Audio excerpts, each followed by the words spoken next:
development of full artificial intelligence would spell the end of the human race. It's a flying object, and we don't know what it is. I would hope somebody is checking it out. It was a rocket or whatever, but incredibly fast, opposite direction. It was too fast to be an airplane. I'm glad the Pentagon is looking at this, because if it poses a threat, I want them on top of it. Well, the craft generates its own gravitational field. So you said there's lights in the sky? The internet has become the command center for criminals and terrorists. 911, what's your emergency? I need help, please help me! Aliens won't let it happen. You know, that's what we're instructed to say. Roswell, Area 51. Alien kept deep under the ground. 1, 0, 1, 1, 0, 1, 1, 6, 3, 2, 9, 7. Media doesn't have your best interest in mind. The government is self-serving. You're here for a reason. You're listening to Troubled Minds Radio.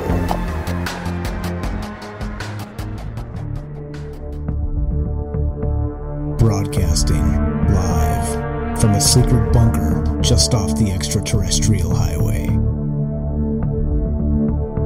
Somewhere in the desert sands outside of Las Vegas. From somewhere in space-time, loosely labeled Generation X on planet Earth.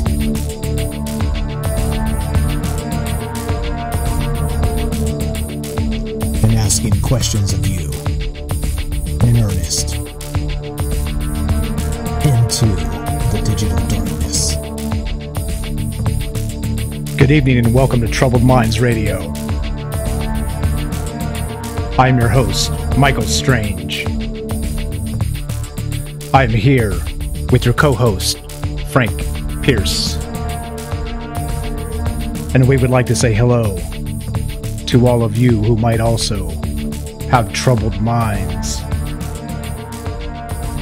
What's up, guys? We've been away for a little bit, but we are back. It is Thursday night. It is Thursday night. You know what that means. The best part is it means whatever the hell we want it to mean, because this is our narrative. This is what we do. We don't listen to the mainstream. We talk about the things that are important to us. We talk about the things that are interesting to you. We talk about all of the things that they don't like us talking about. And so the point is, here we are doing it again. And you know what? We're not going to stop. They can try and stop us. They can try and take us down. They can try and sabotage the internet. They can try and sneak into our houses at night and sabotage our computers. But I tell you what, we will not stop. Here we are. A little dramatic there, but hey. Okay, so what we're going to do tonight is we're going to talk about, whoa, we got something going on here, messages. We're going to talk about all of those things. All the things that technocracy doesn't want us talking about. Major corporations, the government, you know, we've been through this quite a bit. So if you're new, we're gonna do some shout outs in a little bit, and we'll get to some news and some narratives, some stories.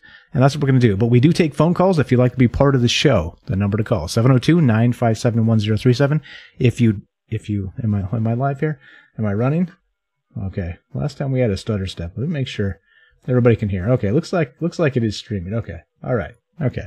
Yeah, okay. Go to troubleminds.org. That's the official website. You can find the phone number and you can find the Discord link. Click the Discord, join the Discord. You can be on the show tonight through Discord. Okay. So, we will do shout outs and we will do some things. We'll talk about some things. So before we do any of that, first things first. And, if you're not new, you know what to expect. You're in for a treat.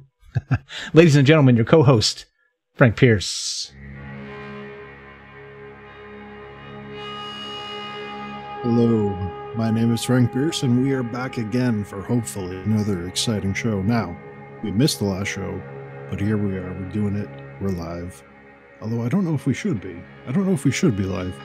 We have Amazon banning books and installing spyware in your house. We have banks banning people. We have governments locking people up left and right.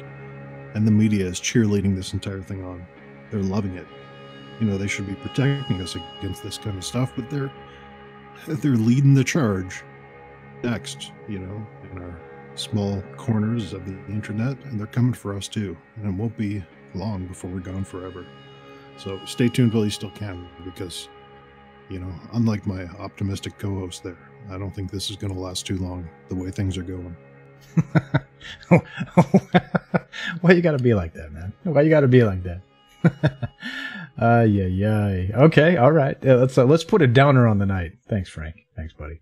Okay, so what? Yeah, we're gonna do that. We're gonna talk about those things that Frank said, the downer things. We're gonna talk about some things that bring you up too. So we're gonna try and mix it up, but we're gonna do shout outs first. So our Richard on YouTube. What's up, buddy? Richard gets first. Thanks for showing up on YouTube. First on Facebook, it's Philip. What's happening, man? And we got Carl, we got Fred, and Rolf is here. Dustin, what's up from Missouri? What's up from Las Vegas? We got Julio listening from Texas. What's up, buddy? We got Chinks. I'm back. Well, welcome back. Paul checking in from Iowa. What's up? What's up, Timothy?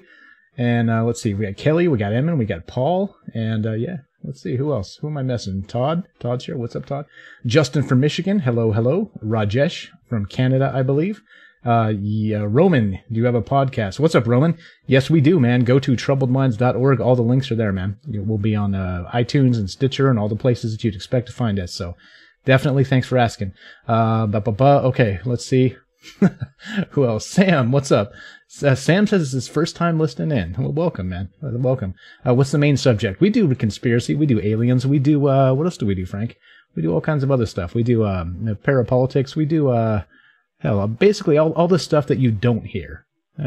Put it a better way, Frank. I'm pretty sure you can. Yeah, we do ghosts. Ghosts. And witches. And goblins. And interdimensional fairies. And everything you love to hear about. You know, it's a shame. Like, people for years and years have been talking about this kind of stuff. And all of a sudden, the last, 20 years, it's all gone away. Why has it gone away? I used to watch television as a kid, and I remember seeing all these crazy stuff on television. Aliens and UFOs and ghosts and goblins and witches. And now it's gone. Why is it gone? It's because they're, well, we'll get into it. We'll definitely get into it. We talk about all kinds of things. We talk about the media and censorship, and again, all the things that they don't want us talking about. Jackson, what's happening, buddy? Thanks for showing up. We got Nicole, Jennifer's here. Let's see, Sam, Jacksonville, Florida. What's up, Sam from Jacksonville? Josh, dude, I'm staring at a sweet rock business. Maybe some of our wait, what? What are you trying to say, man? Yeah. Hello from Vegas, baby. What's up, Rob's dad? And there we go. All right, aliens. Yep. Josh from Florida. Okay, and then a couple more shout outs on YouTube. What's up, Shadows of the Moon? It's okay. You can lurk. Sometimes I lurk on the show. I just kind of hang out and wait for things to happen. Speaking of which, what's about to happen, Frank? How you feeling tonight, buddy? Well, I think we have to talk about this. Let's open up the BBC.com. Julian Assange, WikiLeaks co-founder, arrested. So this guy, I think everyone knows who he is, but for years and years, WikiLeaks has been publishing leaks from different stuff around the world. They've released stuff on the Vatican, stuff on Cuba, stuff on the US, stuff on Russia, everywhere.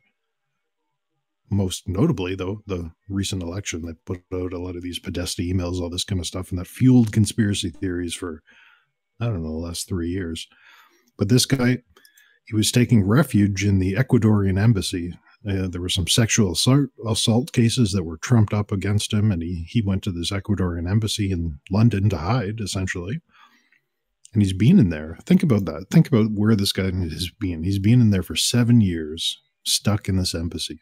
Because the US wanted to charge him, Australia wanted to charge him, and finally, Ecuador has capitulated, and they let the UK police arrest this guy.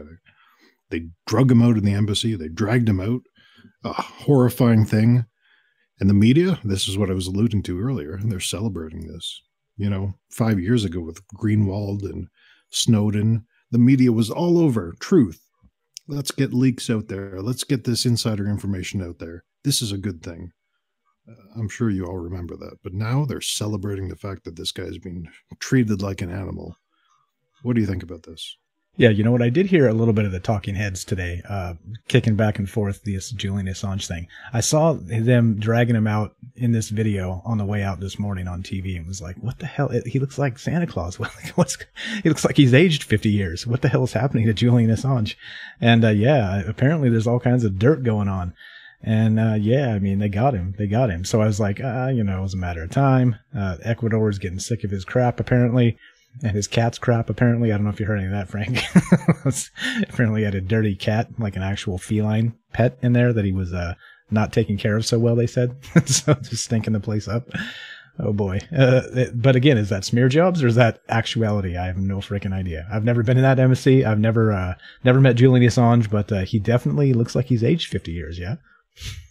Definitely curious. Well, what do you do if you're stuck inside? You can't leave the building. How do you get cat litter?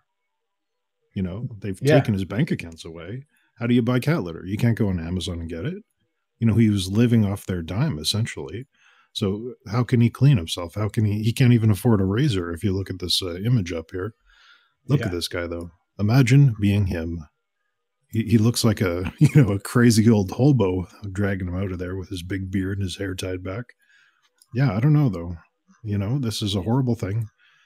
They should just let the guy go. And the worst part is what he was arrested for. So initially, he was charged for these sexual assault cases, would be extradited. So he hopped in the embassy and hid, jumped bail doing so. And they've arrested him for jumping bail off a crime that didn't exist in the first place because these sex assault cases have been dropped.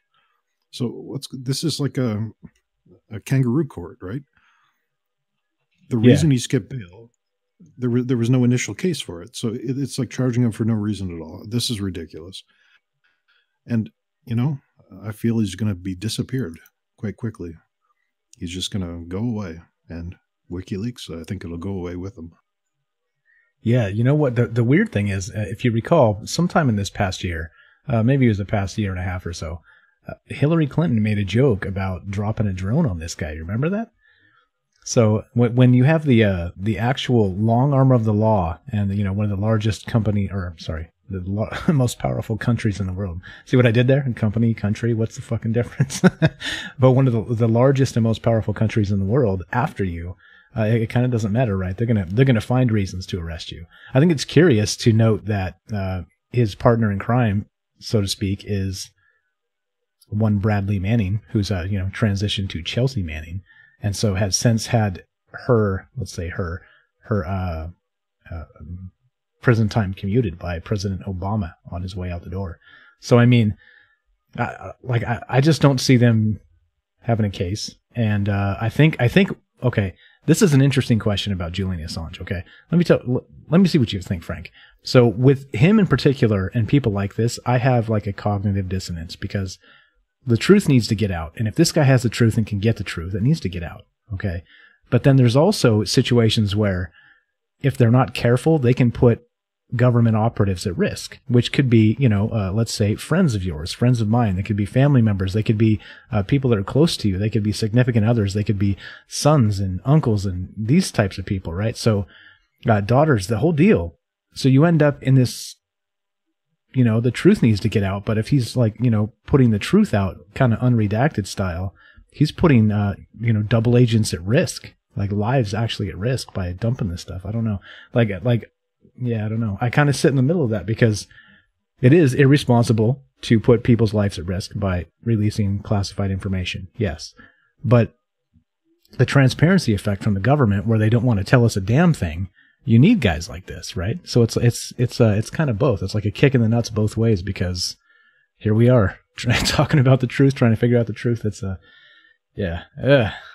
How do you feel about it? That's kind of a spin job though, because Snowden was the one who released names. He named names and they had to recall agents from the Middle East and all this kind of stuff. Whenever WikiLeaks released information, they would redact certain things, redact the names. They actually poured through it. And that's why everyone trusted these people is they went to vet the information. They didn't shotgun it out there and give it to everyone. They actually looked through it, compared it to stuff, made sure it was all real, knowledgeable. I don't think WikiLeaks has ever had to retract something as being fake. And there's a reason for that. So, this guy isn't putting people in danger. He tried very hard not to do that. Yeah, I don't know. I think you need people like him. You need people doing that kind of stuff. And think about it. Put it in perspective. Hillary Clinton had that server in her bathroom, open to the world. The Chinese were into it. Everyone was into it. I'm sure they could get names from that. I'm sure people got in trouble from that. You never hear about it, though. Oh, another thing you said, Chelsea Manning is actually back in prison again, back in solitary. Another thing the media didn't cover. I did see that, actually. So, and that was because Chelsea would not testify against Julian Assange. Like I say, they dragged her into some, backdoor court hearing, wanted information on the guy, so they could trump up the charges, let's say, and she wouldn't talk, and so ended up back in the slammer. I did see that, and it is related. That's kind of why I brought her up, because Chelsea Manning actually ran for Congress, right? You remember that? That was like last year or whatever, year and a half ago, a couple of years ago. So, I mean, it just seems like it's a bunch of BS, I think. And the guy's been maligned quite a lot, of course, because you get the entire government machine putting out information, smearing him, on and on and on, which was like the sex charges in Sweden, apparently. I believe it was Sweden, right? It was some Scandinavian country where they were unfounded, and they were just trying to get him out of the embassy here so that he could be arrested by the states. So, yeah, I don't know, man. Like, this is one of those ones where, like I said, you have people that maybe are out there and don't like this information getting out yet, but the government doesn't let you see any of it. So what do you do?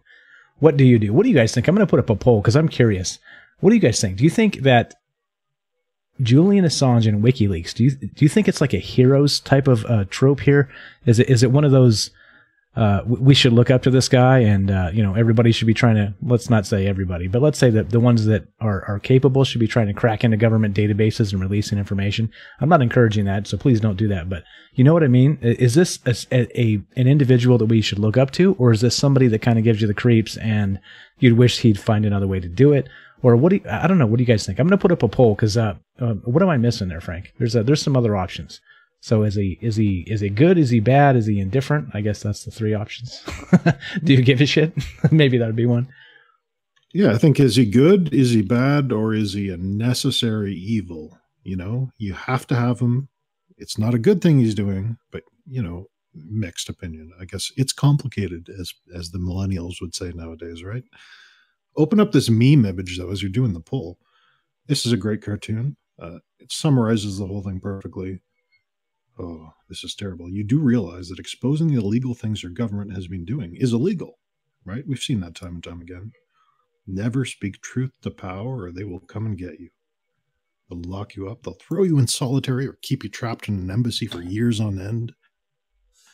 Again, I don't think people understand that. Imagine not being able to go outside. Oh, that's terrifying. That's pretty bad. I've spilled 2 beers tonight, for the record. My wife is going to be pissed. Okay, let's see. All right, so this is Frank read it perfectly. Our timing was great. Thank you, Frank. You do realize that exposing the illegal things your government has been doing is illegal. And you get the judge with the big white wig. Pretty good stuff. Yeah, I don't know. Julian Assange? Here we go. Poll going up. And WikiLeaks? Good, bad, or indifferent? How does it make you guys feel? And so we are live. If it's Thursday night. If you're listening on Thursday, what is it? April 11th, 2019. Well, we are live tonight, and you can give us a call. So if you want to be part of the show, we'll move on from Julian Assange here in a sec and talk about these other things. But how does it make you feel? If you want to, if you have a take on this, or maybe something we're missing, or maybe there's additional information that you think we should talk about, call us. Please do. 702-957-1037. Go to troubleminds.org. Join the Discord. You can get on the show with Discord tonight and talk to Frank and Mike and whoever might be listening. And right now we're talking about Julian Assange. Do you think it's fair that they dragged him out looking like Santa Claus, like he's aged 50 years, and they're going to try him and put him in jail and process crimes and this other business? Or do you think he deserves it? Do you think he had it coming? How does it make you feel? Or even better, do you care? Do you care? I think he's one of those hot button topic type of persons, but do you care? Maybe you don't. Maybe you don't. All right, I'm putting it up right now. Poll going up, and good, bad, indifferent, I guess. Yeah. Yeah, I don't know. People rain on him a lot for his political views, only releasing certain stuff and not releasing other stuff. That's all a guess. You can't know what they have. You can't know what they have to release. But think back, Vault 7, that release, that was amazing stuff. That the CIA, the intelligence agencies were putting spyware in devices like televisions and phones. He's the one that released that. Without WikiLeaks, we wouldn't know that your TV is watching you. That they've engineered these things to put spyware in them. Like, that release, Vault 7, cracked that whole thing open. And think about that. Really think about that. That TV manufacturers are colluding with intelligence agencies to spy on you in your own home. And people don't care. It amazes me, but, he's done such good work. WikiLeaks has done so much good things, and people just don't seem to care. I don't know what it is. It kind of drives me crazy. Yeah, definitely. So the poll is up, guys. If you want to take the poll, it's on Facebook. You can find that link on troubledminds.org. Julian Assange and WikiLeaks, good, bad, or necessary evil? You choose, and we'll tally this up and talk about it as we go. But and we have a call coming in, it looks like, as well, which is good because we need to test these phone lines because they've been all jacked up for a little while. So let's take this phone call, and why don't you say something real quick, Frank, when we get this guy on so we can test it and see. But here we go. Let's take this phone call. What's happening? You're on Trouble Minds with Frank and Mike. What's your first name? Where are you calling from?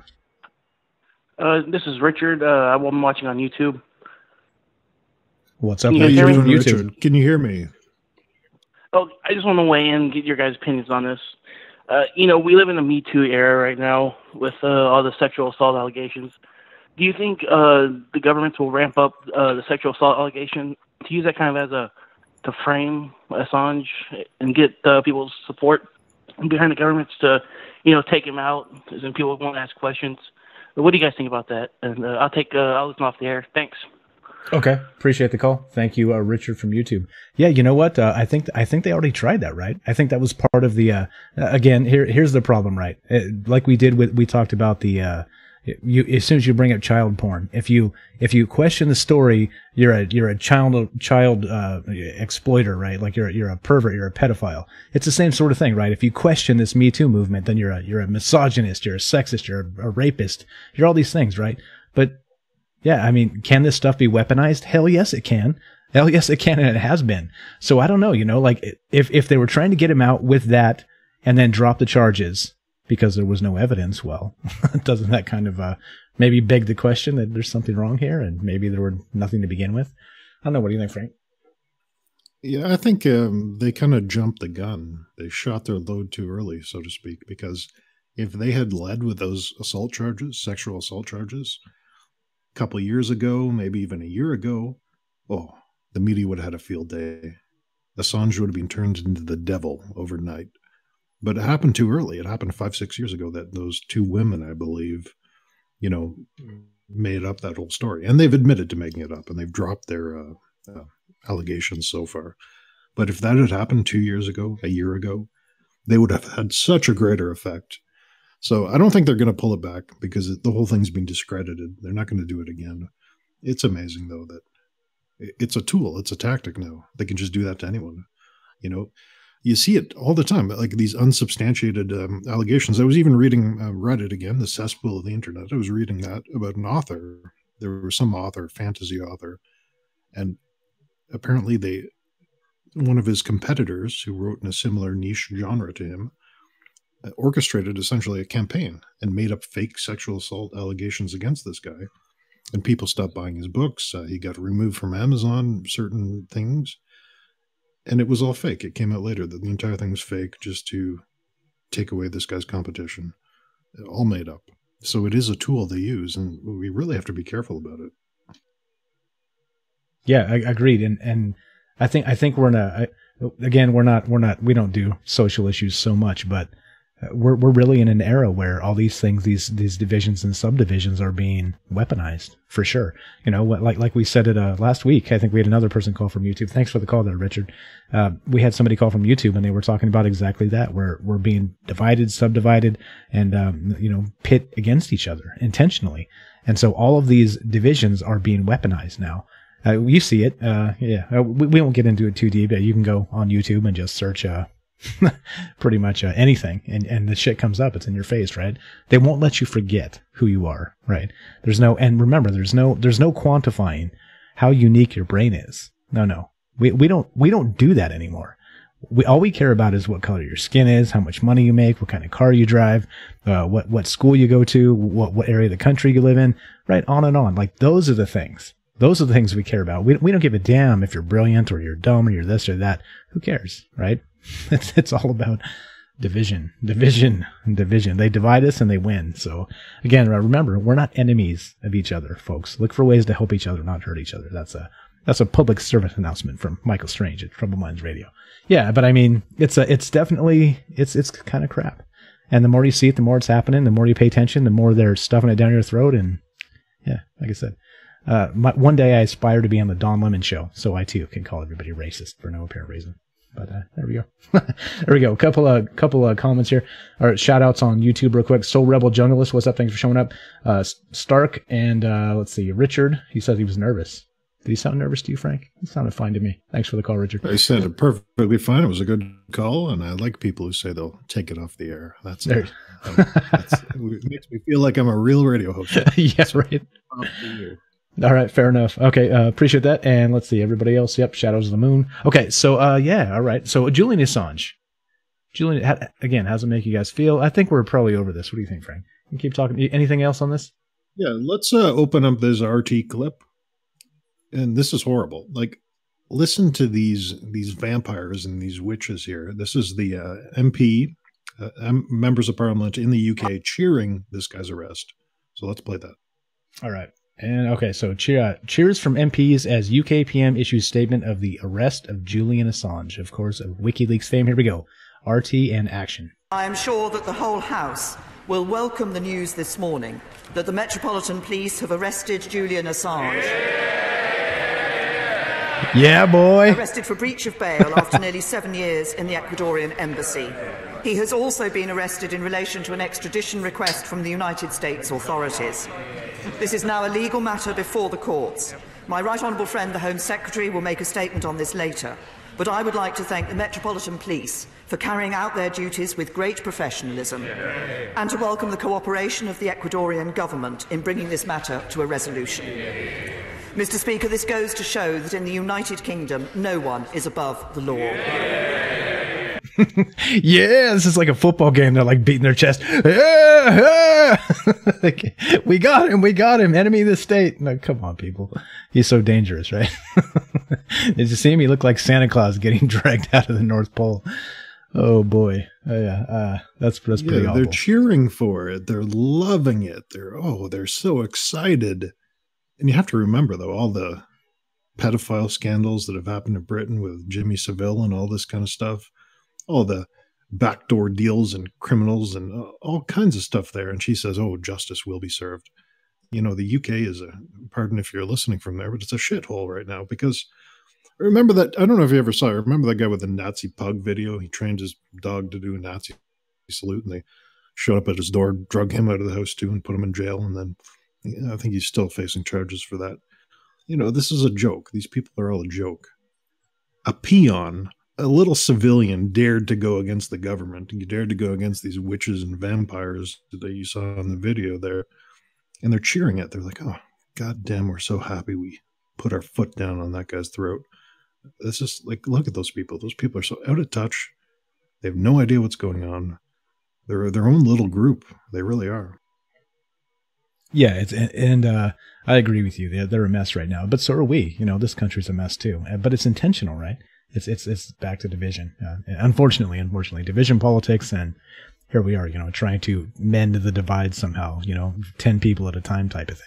It's the reach isn't enough, and there's not enough time in the day. If you spent all your time trying to undo the crap that they do to us, you'd make yourself crazy. You'd wear yourself out, and you'd probably end up in a very bad spot because eventually they'd find you and drag you out of your hovel, looking age 25 years older and in much worse shape. So anyway, yeah, I don't know. I mean, any predictions, Frank, on this before we move on what's going to happen with this guy? Do you think they're really going to make him disappear, or do you think it's going to be some sort of legal kind of hoops jumping through and a bunch of like a 10-year trial and all this other crap and dragging him through the mud to give him like 9 days in jail? What do you think? Yeah, there is no assassinations nowadays. I don't think there is. Well, not as much as there probably used to be. You know, they're not just going to shoot this guy in the head. They're going to do a character assassination. They'll deperson him. They'll load him up with so much fines and so much stuff that he'll be a wage slave for the rest of his life, right? So they can take away his freedoms, take away his money, take away any ability to do any of this stuff, ban him from using the internet, essentially, and then let him go. And what's he going to do? Who is he going to harm after that? That's the new method. So that's what they'll do. I'm sure of it. They'll character assassinate him. Now, I must say, though, that his situation was untenable, right? What was he going to do? Live in the embassy for the next 50 years? Hell no. So as bad as this is, as bad as they've taken him out, it had to happen eventually. So I hope it goes well for him. I hope everything's okay. And I hope they kind of drop these charges. You know, they're ridiculous charges in the first place, but we'll see. A final story on this guy, a little coincidence that I was reading earlier. Let's open up this from ENSA.com. The International Monetary Fund approves $4.2 billion loan for Ecuador, Tuesday, the 12th of March. So this is interesting. Isn't this just a interesting little coincidence? The International Monetary Fund, by the way, headquartered in Washington, D.C., has approved a $4.2 billion 3-year loan for Ecuador. Oh, okay. And then a month later, they release Julian Assange. They essentially say, you can come in our embassy and take him out. We got our payout. It's okay. What the heck's going on here? Obviously, this is they bribe them and they let him go. Oh, this is a good find, Frank. I hadn't heard this because, of course, right? If you keep one ear to the ground in the mainstream, you hear their narratives, and of course, they wouldn't report this whatsoever. But yeah, that curious timing, right? So this was actually reported Tuesday, March 12th. So approximately a month ago, they approved the loan. So the negotiations have been going on for some time, and let's say less than a month later, bam, Julian Assange is out. And facing charges. So yeah, money talks, right? Is that what they say? Money talks. And there's another part that I won't say because, well, it's a family show. But yeah, I don't know, man. 4.2 billion is a lot of damn dollars. That's for sure. That's not million. That's billion with a B. Probably doesn't happen all the time. But yeah, curious. What would you say? Related? If I was a betting man, and I'm not, of course, because that's just a bad habit. God looks down on that sort of thing. But if I was a betting man, I would say this is probably related in some way, right? You fork $4.2 billion over. You're gonna ferret out any rat from any hole, and apparently that's kind of what they did, right? Yeah. Well, unfortunate. It can't be a coincidence. Again, this International Monetary Fund is based in Washington, D.C., and they're the ones who wanted Assange. So we'll see. Now, final note on Assange, and then we'll move on to something else. I think it was a year ago, they released the insurance files. I don't know if you know about this, but the WikiLeaks insurance files, they dumped a bunch of information. It's all encrypted, so you need a very special key to unencrypt it.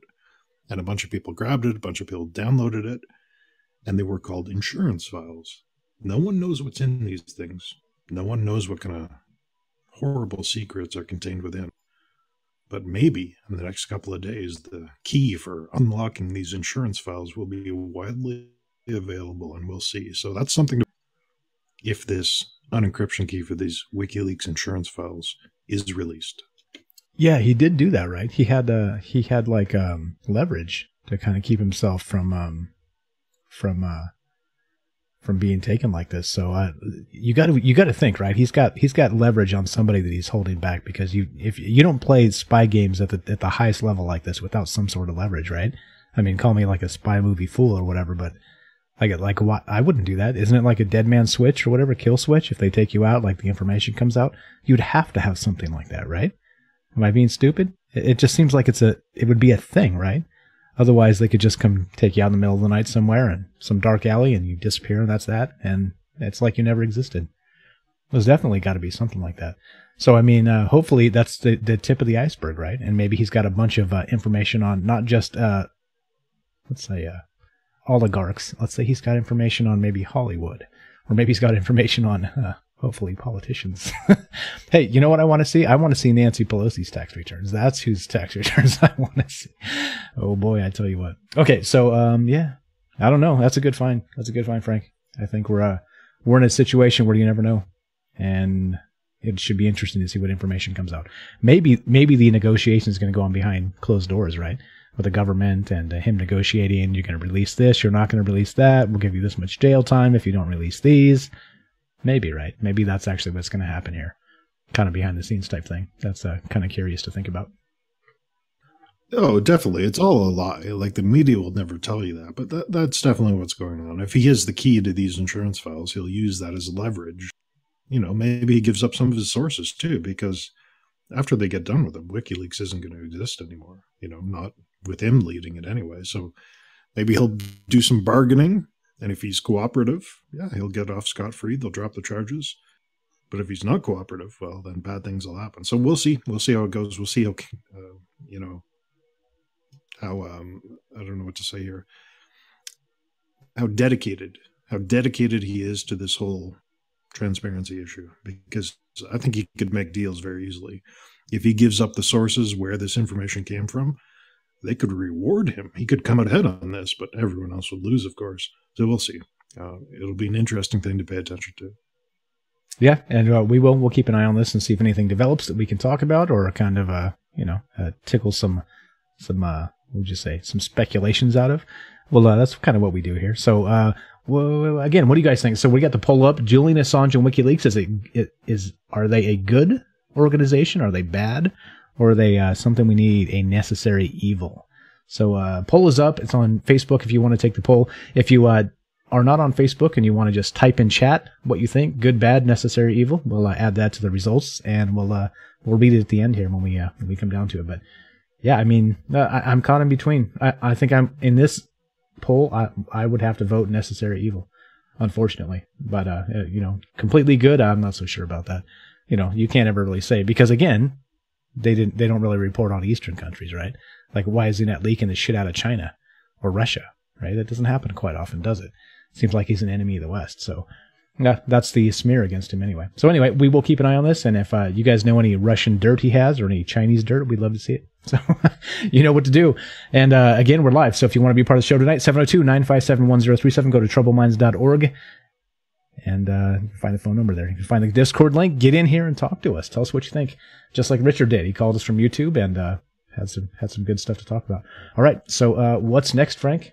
How you feeling tonight, my man? I'm feeling pretty good. Let's open up this one here. This was posted in the Discord. I had seen it too. TheMindUnleashed.com. Busted. Thousands of Amazon employees listening to Alexa conversations. Now, what's this all about? These stupid devices people put in their houses record you, and they save those recordings. And here we go. We have real proof of this for, I think, the third or fourth time now. Amazon employees in different countries are listening to what you say. So here's a quote. Occasionally, the listeners will pick up things the Echo owners likely would rather stay private. A woman singing badly off key in the shower. A child screaming for help. And they share these things amongst themselves. Sometimes, when they have to parse what they say, if it's too mumbly and they have to kind of transcribe it, or sometimes just simply because they're amusing. So these employees, they're sharing amusing recordings taken privately from inside your house. And there's proof of that here. Now, we've said this many times, or at least I have. If you have one of these Amazon Echo devices or Google, whatever it's called, in your house, take it outside and throw it in the garbage.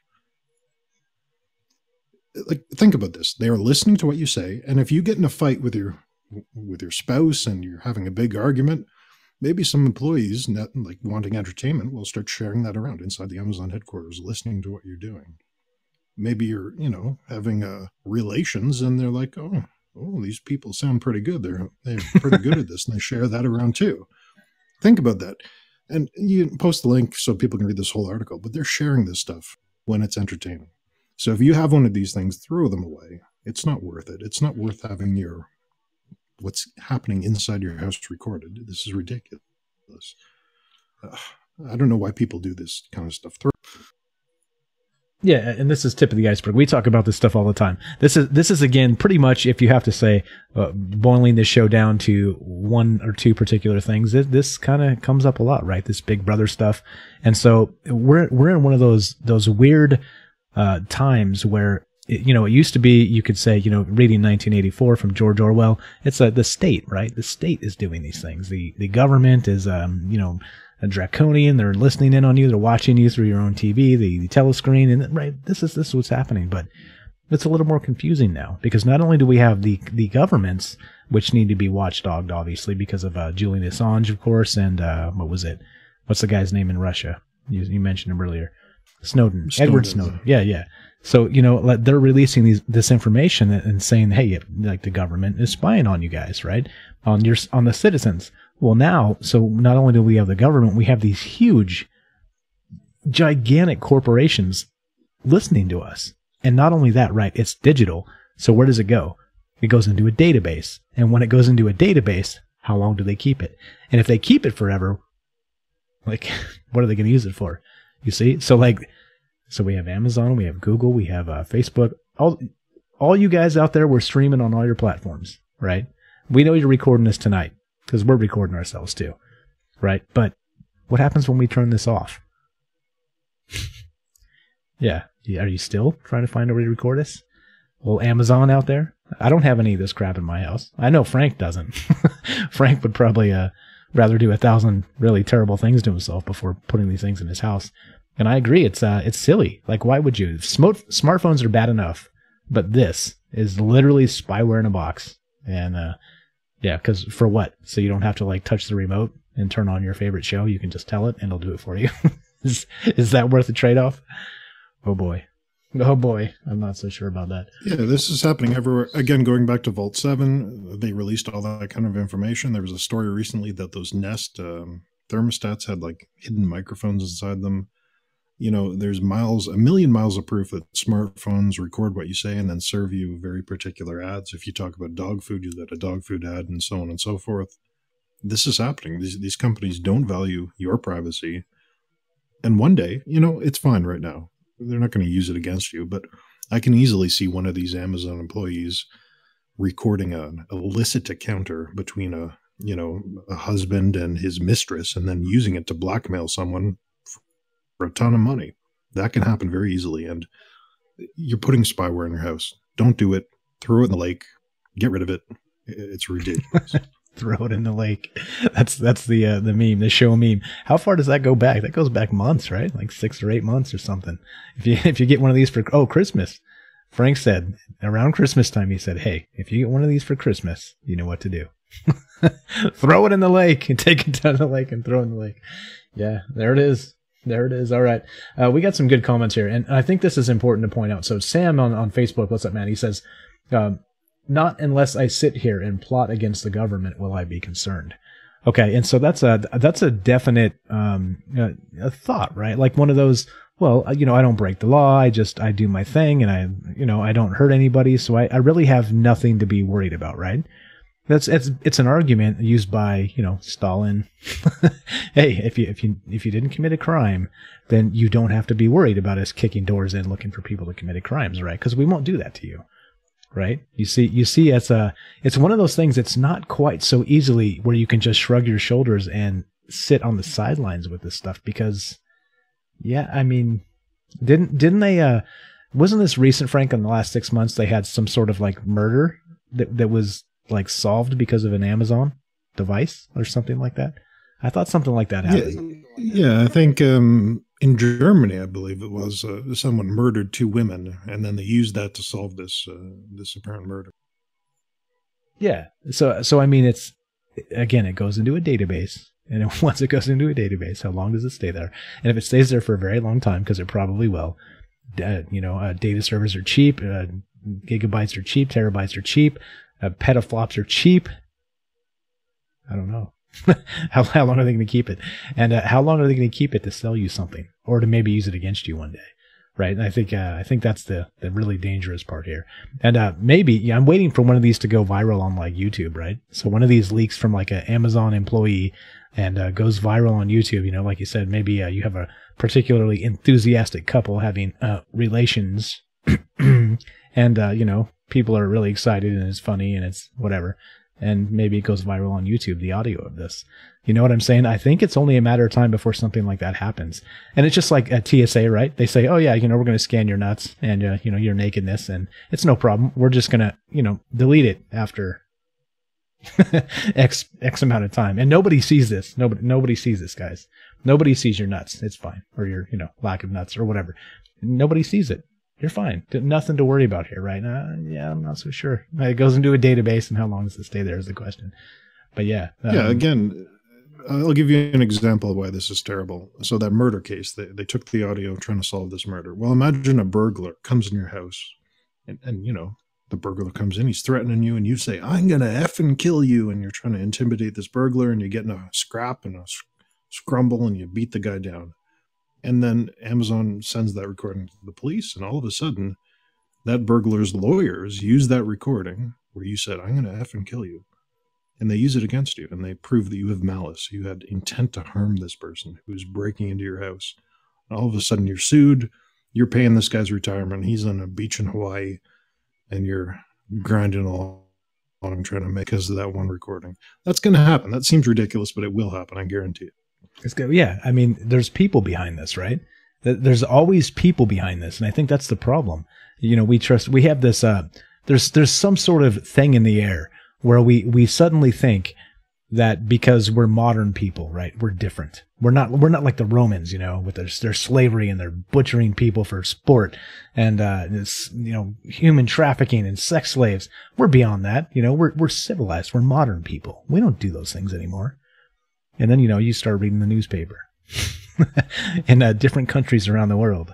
And we're not so much different from the Romans. You know, we have spyware. We're the Romans with cars and spyware and airplanes. That's what we are. Like, we haven't changed too much as people from those barbaric days, you could say. But, you know, here we are. We're better off, right? With the technocracy, with AI looking after us. I don't know. Got a couple good comments here. Shadows of the Moon on YouTube. What's up? Says, I would never have that in my home. I hate having my phone ever since last year. Google Assistant has been coming on by itself. Hubby's phone took 30 pictures and a video by itself. There you go. Yeah, right? It's an accident. It's a software bug, right? This is the worst part. They can just say, oh, yeah, we had an error when we rolled out our patch, you know, patch 2.6.4.8. But we've updated it now, and so that won't happen anymore. And so you're in the situation where they've updated it now. So will it not happen? Or you won't catch it the next time it happens, right? So which part have they updated? Because if they were, you know, messing with that previously and didn't tell us about it, are they going to tell us they're up to something underhanded? Of course not. It's a $1 billion corporation, multi-billion. There's no way. There's no way. So yeah, I mean, it's scary stuff. It's definitely scary stuff. Yeah. All right. More comments here. Let's see. What else do we got? Has your phone ever just woke up, Frank, and like started taking pictures? No, because I barely even use it nowadays. Yeah. I don't understand. I don't understand the appeal of having a phone. You know, you stop using it for a while, and you realize it's a shackle around your wrist, and you got to pay attention to it. It makes a noise. You got to open it up. It's like having a pet that you don't need and it doesn't do anything for you. Really, I think if people stop using their phones, the world would be a better place. If you want to get in touch with me, you know what you got to do? You got to write me a letter in the post office, in the snail mail, and that's how I'll get back in contact with you. Yeah, I know we don't have it, but coming soon, Frank's P.O. Box. So if you guys want to do that, we can do this for real, Frank. All right, we'll think about it. Okay, what's up, Stacy? Thanks for showing up on Facebook. And hello. Looking for some comments here. We are live. If you guys want to be part of the show, 702-957-1037. Go to troubleminds.org. You can find the phone number and the Discord link. We'll take you on both. And yeah, give us a call. We had one good caller tonight already, and we're looking for more. So let's see. Stacy says Siri has been super sensitive lately. Oh, yeah. I wonder why. Right? It's a software update. Wink, wink. That's what's happening. That's what's going on here. Yeah, it's not cool. This stuff is not cool. And you know what? Again, this is the problem I have with all this. It's one thing if they tell us they're doing it, right? And they're like, check this out. This thing will open your refrigerator and walk a beer to you. That's amazing. But here's all the other things it'll also do, right? And they give you an entire list, and you're able to exactly toggle on one or the other, and you choose your level of privacy from this thing, right? But still, it's software. Even if you toggle these switches on and off and get it to just your perfect level of privacy, there's still algorithms behind the scenes. There's still data happening, data collection that may be incidental, let's say. And they don't have to tell us about it, right? They don't have to tell us about any of this stuff because it just ends up like this. Thousands of Amazon employees listening to Alexa conversations. Oh, shit. Yeah. Well, I hope they're on sale and you guys got a good deal. If you're out there listening and you enjoy your Amazon Alexa. Yeah. Ooh. Okay. Let's see. Larry says, what's up, Larry? We were free when the phone was connected to a wire. Maybe. Not so entirely sure about that because you go back to the church committee and we talked about in the very first episode, the church committee in the late 70s about how the surveillance state was a thing even then. Yeah, maybe not. I don't know. I do miss the old days though. Definitely. Okay. And then, yeah. Whoa, Prince, what's up? Hey, they're back. Nice. What's up, man? That was a comment. Had to read it like that because that's how he typed it. Okay. So, anything else here, Frank? Is there more on Alexa? Yeah, it's interesting that I've heard this. I don't know if it's true or not, but I've heard that if you cross the borders without a phone, without a laptop, maybe you're going from the U.S. to Canada or the U.S. to Mexico, but when you cross these borders, they can take your phone and go through it. It's perfectly legal. Give them the PIN, you have to unlock it. They can look at your pictures, your emails, everything. But I've heard that if you cross the borders and you don't have a phone, you don't have a laptop, they're instantly suspicious because they can't violate your privacy. They're instantly suspicious that you're doing something wrong. And isn't that crazy? Isn't that the world we live in now? That if you don't have a phone, if you don't have one of these spyware devices in your house, you're not trusted. You're not trusted by the government because they can't check in on you. They can't monitor what you're doing. Yeah, that's kind of a creepy situation, isn't it? What does that remind you of? Maybe China and a social credit score?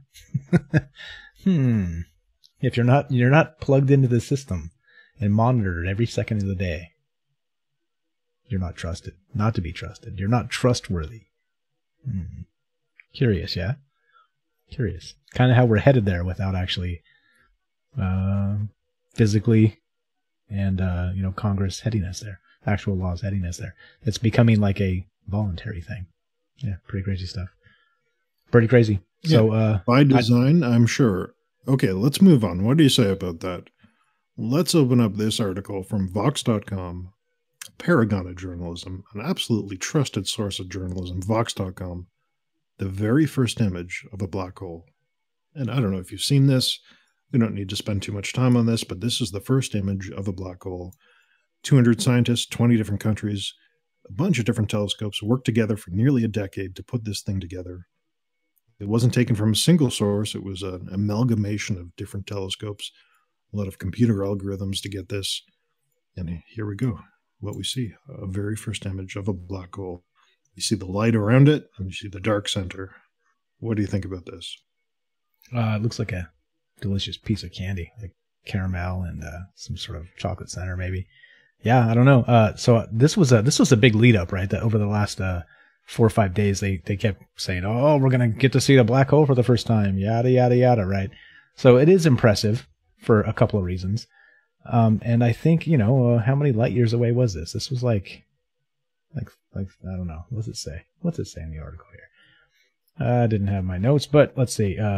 Some 55 million light years away is where they got this image from, which is impressive in itself, right? That they can get anything from that far away is pretty damn impressive, don't you think, Frank? That's crazy. Yeah, you have to keep in mind, though, this thing is like 1 million times larger than our sun. So, it is impressive, but it's like an ant taking a picture of a house, you do. It's just so big. Yeah, people love this. This is going around. It's cool to see it. It's the first photographic proof. You know, before it was only theoretical. Now they've got their eyeballs on it. However, I have to be a cynical bastard here. This is a fake image. This is more NASA bullshit. You see that red and the yellow? Oh, it looks so beautiful. There's no red and yellow. If you were to actually eyeball this thing, that's not what you would see. This is all manipulated. This is all, again, these radio telescopes do not give you color. So this little red and yellow and orange, it's all fake. They've put it in there to make it look attractive. That's not what it actually looks like, though. So, again, you have to wonder how trustworthy this kind of stuff is, especially because this is an amalgamation of thousands and thousands of images. Yeah, maybe that's what it looks like. Maybe that's not what it looks like. And we've covered that in the past where NASA manipulates things left and right. I don't know. I'd like to see the black and white, non-stylized, let's put it that way, non-stylized version of this, if that makes sense to you. What it actually looks like, not what they're colorizing it to look like. Yeah, I get it. So now here's the thing, right? So theoretically, there's the black part in the middle would be the actual black hole. And it's not that we can see it necessarily, right? Is the exciting part. We can actually see the gas and everything else kind of bulging around it, which is the big red, right? And then so the part that goes dark in the center, the edges of that circle that's the event horizon, right? So that's the point where light can no longer escape. And so I think that's like we're able to image that transition. I think that's the exciting part here, right? Because, you know, the rest of it would be theoretically, right? So given enough time, a supermassive black hole will eventually eat a galaxy, right? Is that how it goes? So, am I right there, Frank? I think that's pretty right. So it'll either eat most of it or it will jettison it, you know, what it can't or what gets caught in those, kind of slingshot orbits, you know, jettison it away or eat it. Like that's kind of where all the galaxies are headed, right? Assuming it's big enough gravity from the supermassive black hole. But this, yeah, I don't know. I mean, I think it's kind of cool. That's a long distance, dude. That's a long way away, right? That's a long way away. Oh yeah, it's definitely amazing. But again, I wish they would. They're trying to fancy it. It's amazing on its own merits, right? It's amazing they've done this, absolutely. But why do they have to fancy it up? Why can't we see the raw information? Well, I think it would look so much better. Yeah. Well, I think that whole little ramble I did, I think, was to point out that fact that I think if you didn't doctor it up, you wouldn't see anything at all. So yeah, I don't know. I'm with you to some extent here, but it's such a kind of like one of those moments in human history where you're like, okay, here it is, we got proof, right? And so the way they did this, did you read how they did this, Frank, with the radio telescopes and the array and all that?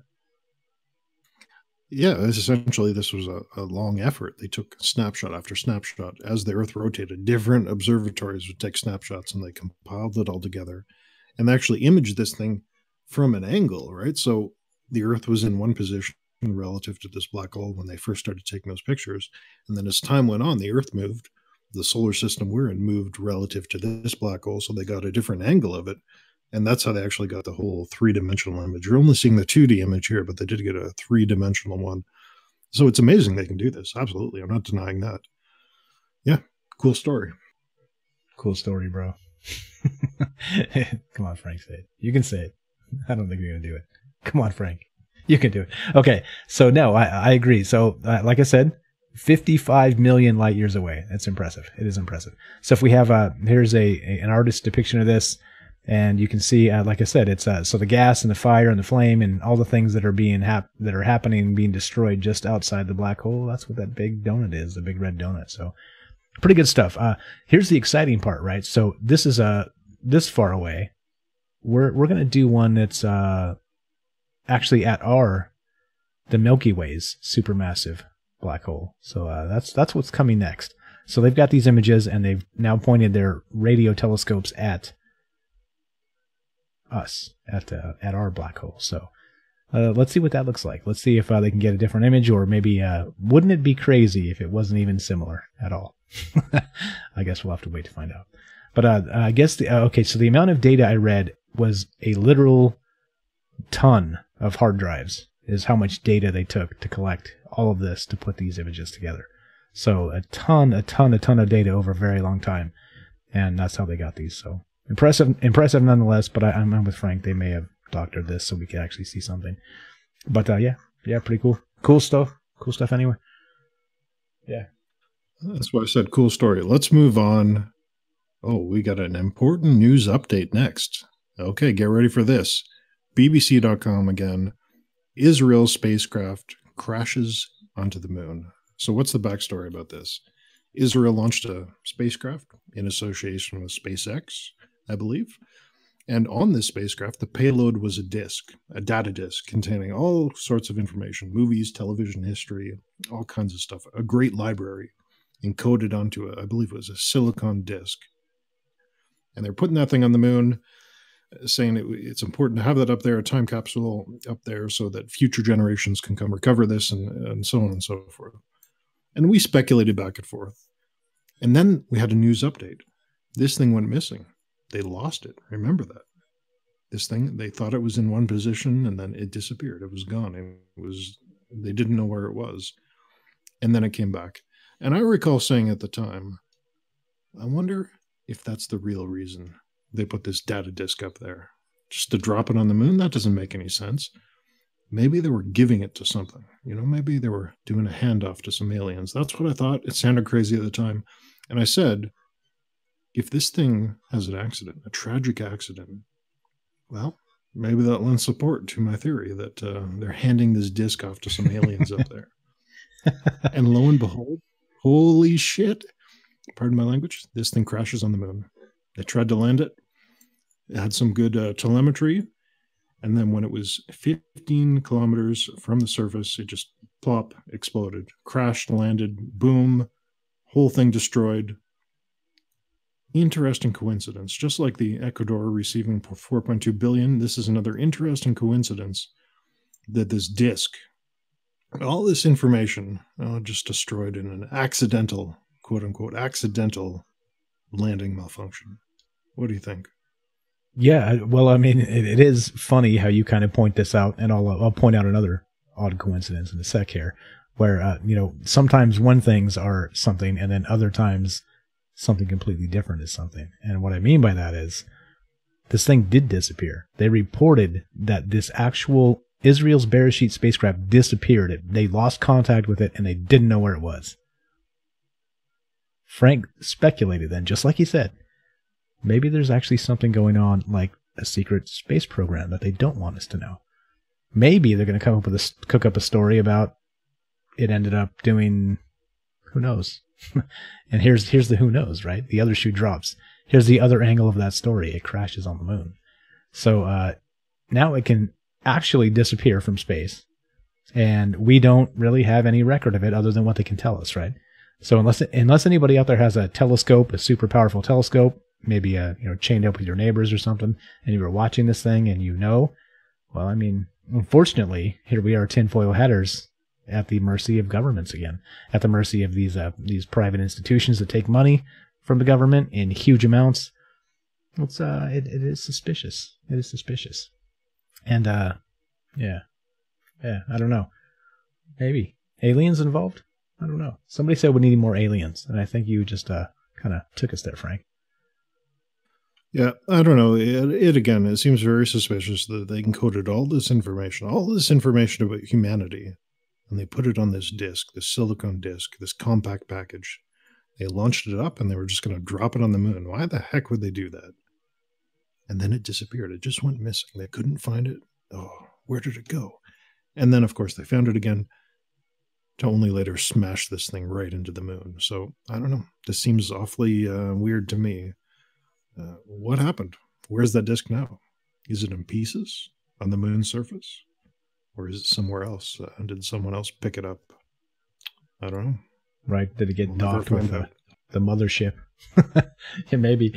We had actually a ways back in chat here. It's a ways back now, but we were talking about Google, and he said he was a Google engineer. And what we were saying, it was all lies. So, hey, if we have a Google engineer listening, can you call us? I didn't catch who that was.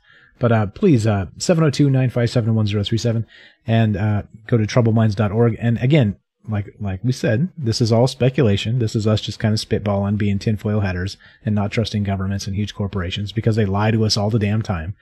And if you have actual inside information, you don't have to use your real name. It's fine. Just call us. We want to know. We want to know where we were wrong, how much you know about Google engineering, and any of that stuff. And of course, you know, you're not supposed to talk about it. We get it. Tell us your name is Jimmy from San Antonio. Whatever. Like, it doesn't matter. Like, we're not going to out you.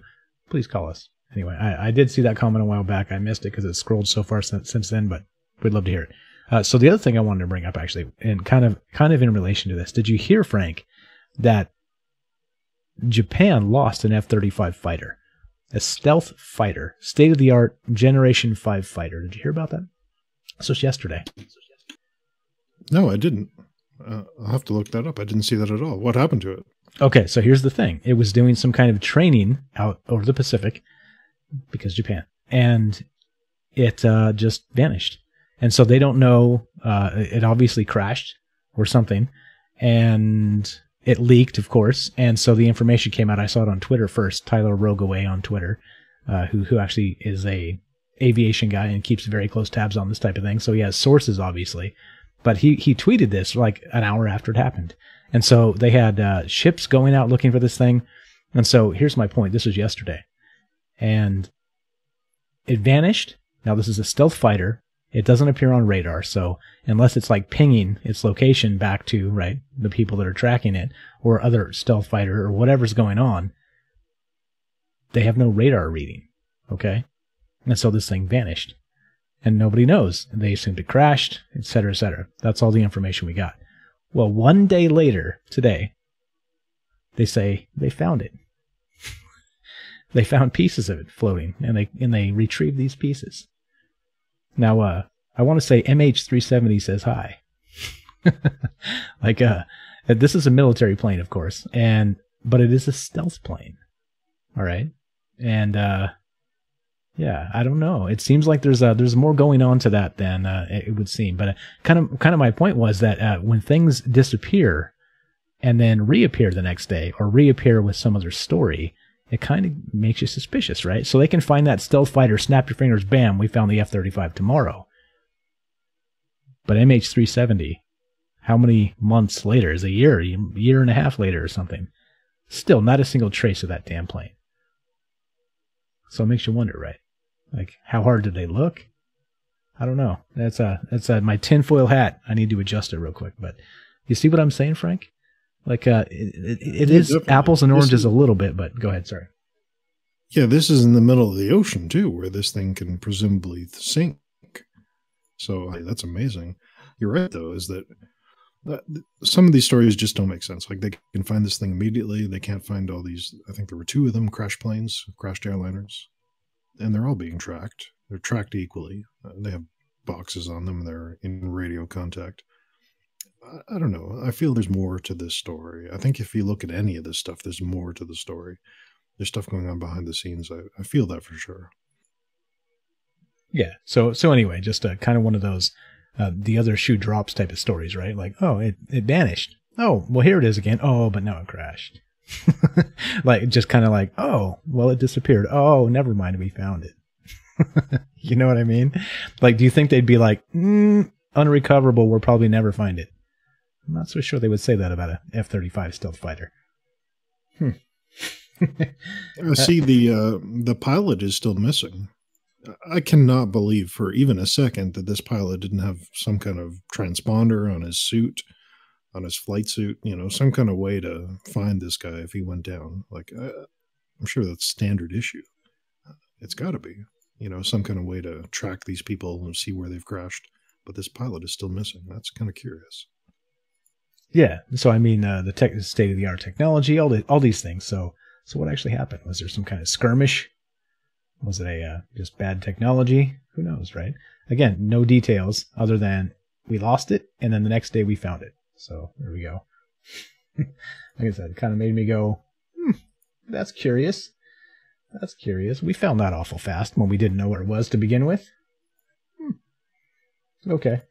Okay, so anyway, tons of good comments, and yeah, all right. What do you guys think about Israel's Bereshit spacecraft crashing on the moon? Especially after they reported that it vanished some days ago, weeks ago even, and now it's just gone. So I know in Discord, I know Martin linked the live stream of this. Did you get a chance to watch any of that, Frank? I was actually out working, so I couldn't see it. Did you see any of that? Oh, yes. Okay. I forgot about that. I did watch it, and you would think a live stream of this thing landing, you would see the moon, you would see a camera on this thing slowly landing towards the moon. Oh, it would be beautiful. But it wasn't. It was all a cartoon. Does that make sense? It wasn't real. You weren't seeing a real image. It was a telemetry data on one side of the screen, and then some kind of, I don't know a cartoon. That's the best way to put it, of this thing slowly creeping towards the moon's surface. So this wasn't real information, right? It wasn't actually, you didn't see the thing crash. You didn't see the final moments. It did send a picture out before it hit, but it was only a picture, a still frame. It wasn't a video. So it is curious that, they didn't live stream the landing. And we've seen that with SpaceX live streams of these landings all the time. We saw these 3 Falcon Heavy rockets land just today, I believe.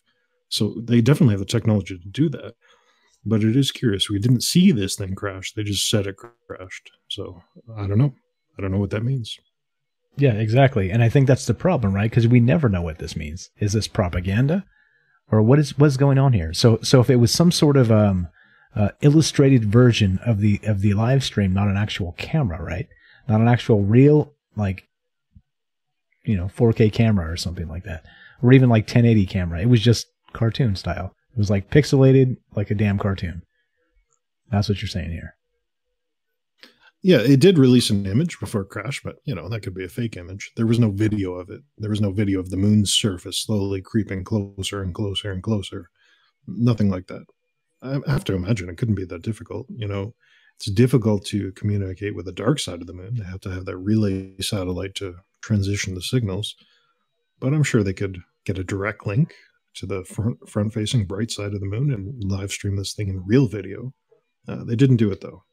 It is interesting. That link is in the Discord. It's all in Israeli? Is that a language? I don't know. I'm ignorant of that. I think it's not in English, though, so it is difficult to watch.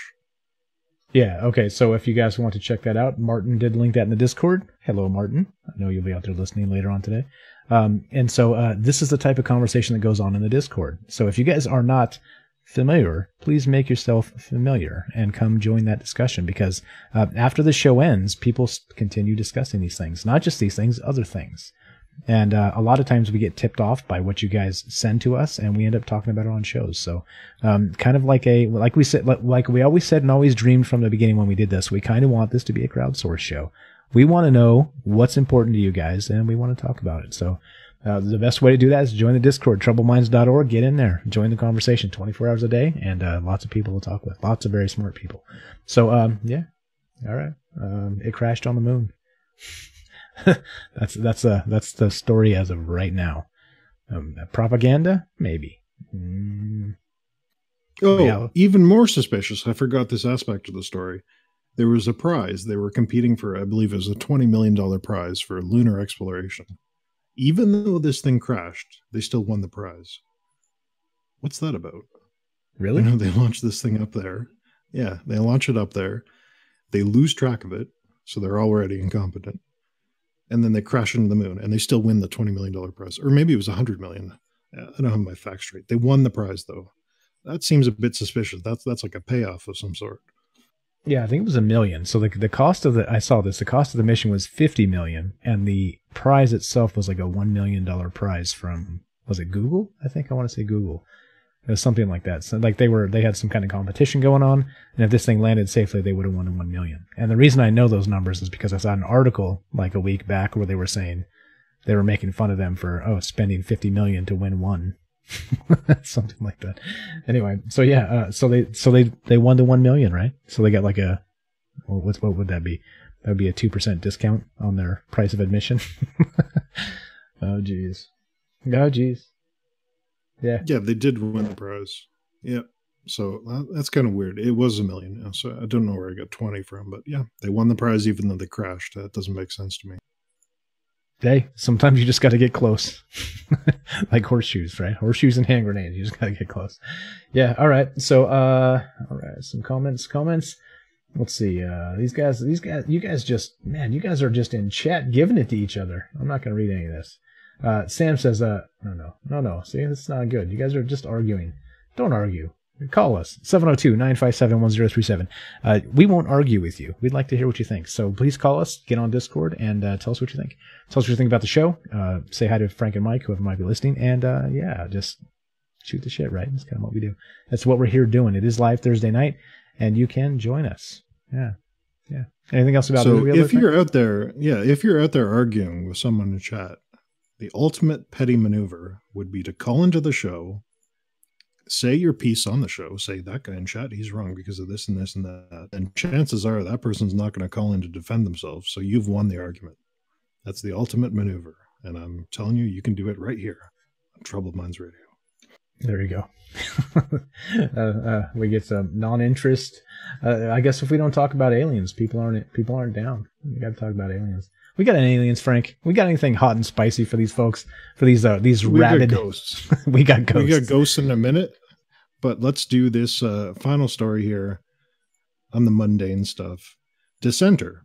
Open up this Twitter Gab link.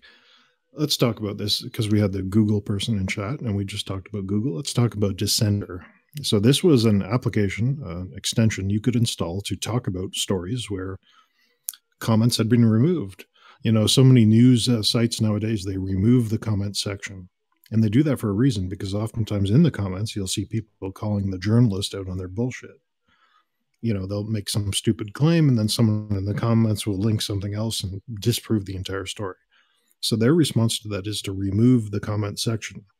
In this Dissenter program, this extension, you install it, it essentially let you comment on any web page, anywhere you go. And this thing was really good. I even installed it myself.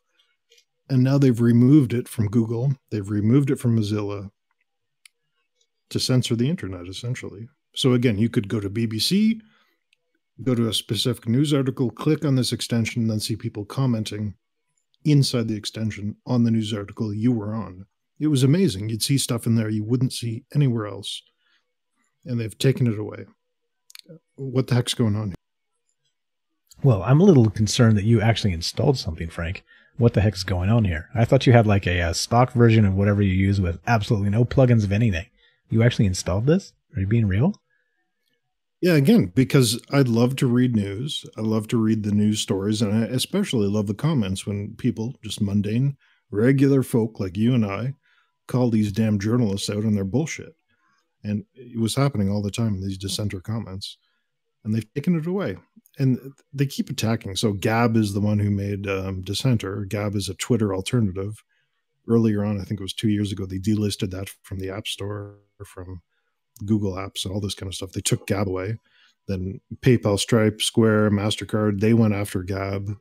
And now they're going after Gab's product here, Dissenter. So it's like they don't want a Twitter alternative. They don't want people talking about this kind of stuff. They're censoring the internet by removing these plugins. It was pretty good. I enjoyed using it when it was still up. Right. Yeah. Okay. I never actually did it. I know you mentioned it some time back, but so many things. I never got to install it. So, yeah. Again, this is corporate sabotage, right? This is delisting things based on, well, if we can't buy you and you can't join the Borg, well, we'll just run you off the internet, right? And we'll just take you out of all of the necessary places you need to be. And so your reach just diminishes. And so to actually compete, you're going to have to build your own browser. You're going to have to get your own market share.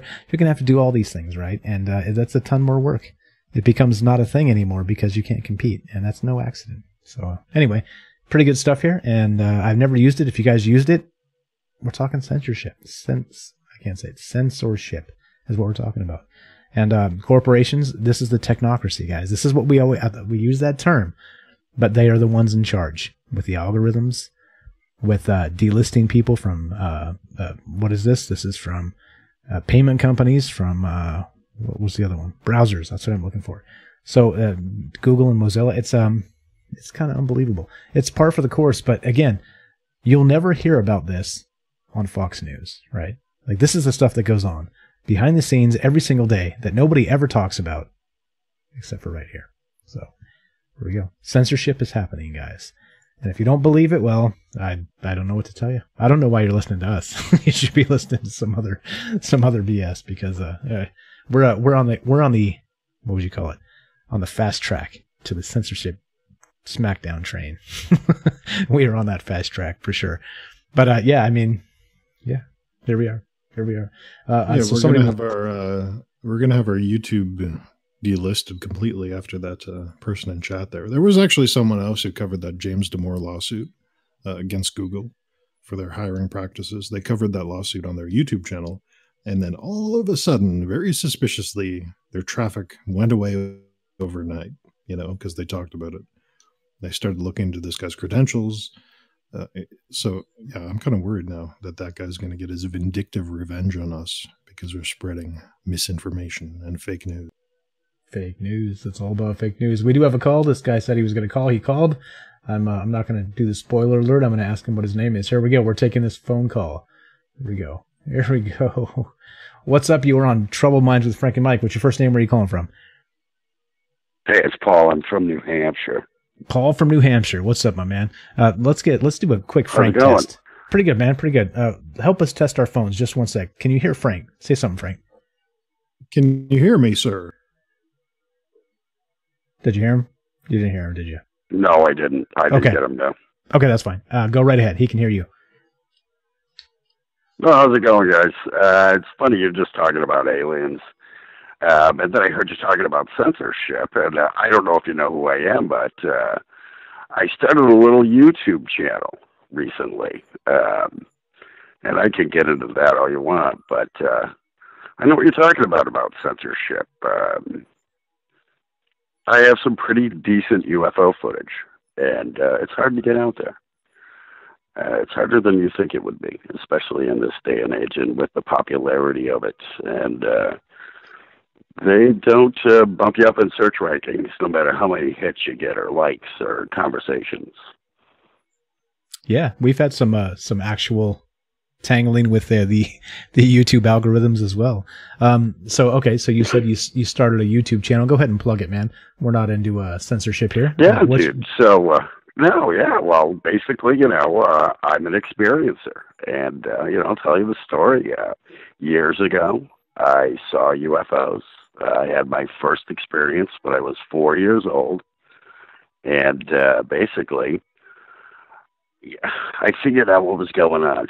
And, to be honest, it was a piece of UFO footage. I was a skeptic, and I studied the phenomenon, and, it's what I was. I grew up in that era where they were forcing alien invasion, and, you had to get in the bomb shelter every other week when you were a kid, or worried about tornadoes hitting, the fear factor. And, I was a pretty smart kid. I read books, had insomnia, so I was up late night watching TV and, watching monster movies. And you think that might be what influenced me, but it really wasn't, because there was that underlying thing going on, that this was real. And I was fortunate enough to be able to see some stuff that at my age you probably shouldn't have seen. My parents were, pretty bright themselves. They figured out I could handle whatever they threw at me. And, not to babble, but I figured it out. And then after I figured out what was going on, and that's that I was being abducted. And I started to see them on a regular basis because I asked. It was almost like a switch flipped. Okay, so you actually aren't the first person to call us and say they've been abducted. So, you'll forgive us if we're not shocked you said that. Now let me ask you though. No, that's why I called. Yeah, I right on. Figured. Appreciate that. Yeah. Okay, so any question for him, Frank, that I can relay over here? Anything you want to kick in before we? Yeah, what's the name of the YouTube channel? Because again, we'd like to look at it, plug it, and if you have any good footage, also, what did these aliens look like when they abducted you? Okay, so Frank says, what's the YouTube channel? Go ahead and plug it. We want to know if you have good footage. Please share it. New Hampshire UFO Hunter is the name of the channel. Okay, New Hampshire UFO hunter. I don't know if you can. I'm pretty sure you might be able to find it in the search if you search it exactly like that, New Hampshire UFO hunter. If you do a search for UFO videos, you're obviously not going to find me. Okay. And by the way, I'm just starting out here. Kind of just jumped into it. This isn't like, it's funny because I heard somebody saying about, YouTube channels, they're just looking for attention. And that's not what this is. It's basically, I started the channel because I've influenced some people doing this. It's not my first rodeo. I started a website back in the day when it was highly ridiculed, by the way. Dealt with major media debunking, military debunking. I lived in the woods of New Hampshire, basically. And there was military action up here, too. We have Peace Air Force Base, so there were flying planes around my house. But I got pretty adept at using a video camera and filming airplanes. And like I said, seeing UFOs on a regular basis. I don't know if you've ever been up here, but it's gorgeous at night. All you can see is stars. I have not personally. And, I have the footage to prove it. Okay, Here we go. I am linking your channel in the chat. So here we go. Thank you, Frank, for pulling that out. Sweet. Okay, so there we go. Link in the channel. All right, so let me ask you real quick. Before we let you go. Yeah. What do the aliens look like? That's the question from Frank. I don't know. That's the whole thing. I'm not gonna, that's the whole thing I'm kind of getting into on the YouTube thing. I do not know that. I have never had regression. It's only been missing time experiences. Like I said, the first was at 4 years old. I was taken from my room, and I was awake during that one. Still remember it like it was yesterday. And then other events happened. One in particular, I was gone for 6 hours. I drove 45 minutes home from work, and when I got home from work, it was 4 o'clock in the morning, and I left at 10 o'clock. So, and it wasn't very far either. It was, like I said, about a 45-minute drive on a highway, but in the pitch black. So I've had the opportunity to do it, but I'd rather let sleeping dogs lie, if you know what I mean. I don't need to know what happened. And I really don't want to. I got you. You probably kind of rather not. Okay. All right. So check this out. We're going to look at your YouTube channel. Is it okay if we play some of those on the stream if we see fit? Is that cool with you? Yeah, that's absolutely cool. Yeah, I'd appreciate it actually. Yeah. Anything you guys want to know too, chat about, let me know. Love to shoot the shit with you guys. Is it all right to swear? See that we're on a podcast? Goddamn right. Say what you want, man. We don't censor anything here. Yeah, that's flipped out. Sorry. No, you're good. Okay, so Paul from New Hampshire. Anything else before we let you go and move on? No, thanks. I've been checking you guys out. You're doing a great job, and thanks for letting me call in, and thanks for the pump. Appreciate the call. That's Paul from New Hampshire, guys. You can check out his channel I linked it right there in the chat. YouTube user UFO NH UFO Hunter. So he's got some videos up there. He says he's been abducted. Does that sound familiar, guys? We've talked to several dozens. Like, how many do you think, Frank? Now, Frank, how many people have called in estimates and told us they've been abducted? Now, it's more than a few. Probably 10, I believe, almost 10, maybe a little bit less than that. Yeah, I really liked what he said there too. Let sleeping dogs lie. I don't want to know what happened because, again, go back to that episode we did on abductions. Some of the things they dredge up in your memories, that could traumatize you for your entire life. Even listening to it, I'm still traumatized by some of those cases. So, yeah, not something I recommend. There you go. And just like that, you too can call in 702-957-1037. And if you got a channel to plug, guys, we'll do it. we're kind of nobody yet, but we'll plug your channel if you want. It's no problem. So, all right. And that was Paul from New Hampshire. Thank you for the call. And where are we at, Frank? How are we feeling tonight? Okay, we got through the mundane stuff. Let's talk about some ghosts because the ghosts keep coming. They don't stop. You think, maybe there's 1 or 2 ghost sightings a year, maybe 1 or 2. No, there's hundreds, there's thousands all over the world. Indonesia, Australia, China, North America, ghosts everywhere, left and right. They don't stop coming. It's just that they're not reported on anymore. You don't hear about them. You only hear about them in these tabloid rags, and they kind of make fun of the whole thing. but we got ghosts. We got ghosts appearing behind people when they're Skyping to their friends. We got ghosts on nanny cams, ghosts on walks in the forest. What's going on? Let's look at some of these. Let's talk about them, because it's a terrifying world out there, and we got to look into this stuff. All right. Tell me about the nanny cam. That's what I'm pulling up. Yeah, which one is this? Okay, let's see here. The nanny cam. Let me find that. Michigan couple captured ghost on nanny cam. This is from unexplainedmysteries.com, and go ahead and take it away. Yeah, let's play it. I think you did a good intro. Again, this is like, it's not the first time this has happened. It's not the second time. This is the millionth time. People seeing ghosts around their babies. You know, baby sleeping at night, wakes up, starts looking around, and then a mysterious figure wanders on by. So let's take a look at this, and it is pretty creepy. Okay, here we go. We're going to play this sucker. And now it is video of the unknown. What is it? Is it real? And what is it doing there? A family in Highland, Michigan believes their house is actually haunted and thinks something is harming their little girl. 7 Action News reporter Alan Campbell went to the home to see for himself. It happened here in this room as 15-month-old Lily was inside her bed. Caught on camera, something walks in front of her crib, catching Lily's attention. Whatever it is, the family says it needs to go. It's almost like she sees something that we don't. It's an image Heather and Josh say is haunting their home. It was chilling. It was literally a chill down your spine, like that what if factor. Like, is this what I just saw? Caught on the couple's nanny cam video a few weeks ago, what appears to be something moving in front of the baby crib. I freaked out. I stopped what I was doing and I ran upstairs and I grabbed my daughter. Heather says this so-called ghost scratched her daughter Lily and attacked her too. It scares us that it could do something else. I mean, there was even a morning that I woke up and I had felt like something was around like someone's hands were around my neck. A team of paranormal investigators came in and tried answering some of the couple's questions and concerns. Josh's father, Jim, says it may be someone who lived in this house before. The story that I was told was the gentleman that lived here originally committed suicide, apparently, by jumping out this window,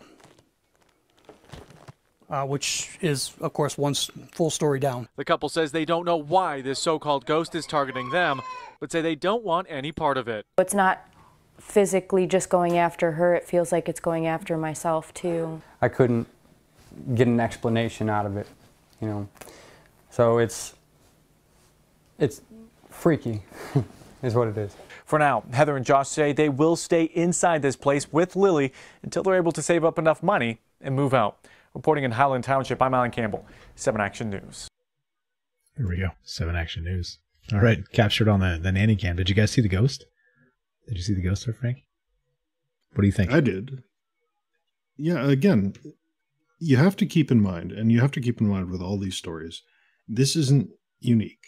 This isn't the first time this has happened. This has happened hundreds, and it's always around small children, isn't it? They see these things. They see these ghosts looking at them, you know, even touching them, interacting with the small children. And that's a story we've heard with the small children. They see the aliens and the ghosts. They're aware of them. They're open to them. I don't know what it is about kids, but they seem to see these things more often. And we kind of say, oh, they're just kids. They're dumb as a rock. They don't know what they're talking about. They're making this stuff up for attention. But maybe that's not the case. Maybe there's something about children, their immature minds. They can interact with these things, or they attract them in some way. I don't know. What did you think about that video? It looked like something was there. Yeah, it definitely looked like something was there. So, you know, again, we talk about this type of stuff a lot because the images you see, right? So we see images, we see video, and we have like this as a witness testimony right here on the YouTube little blurb here.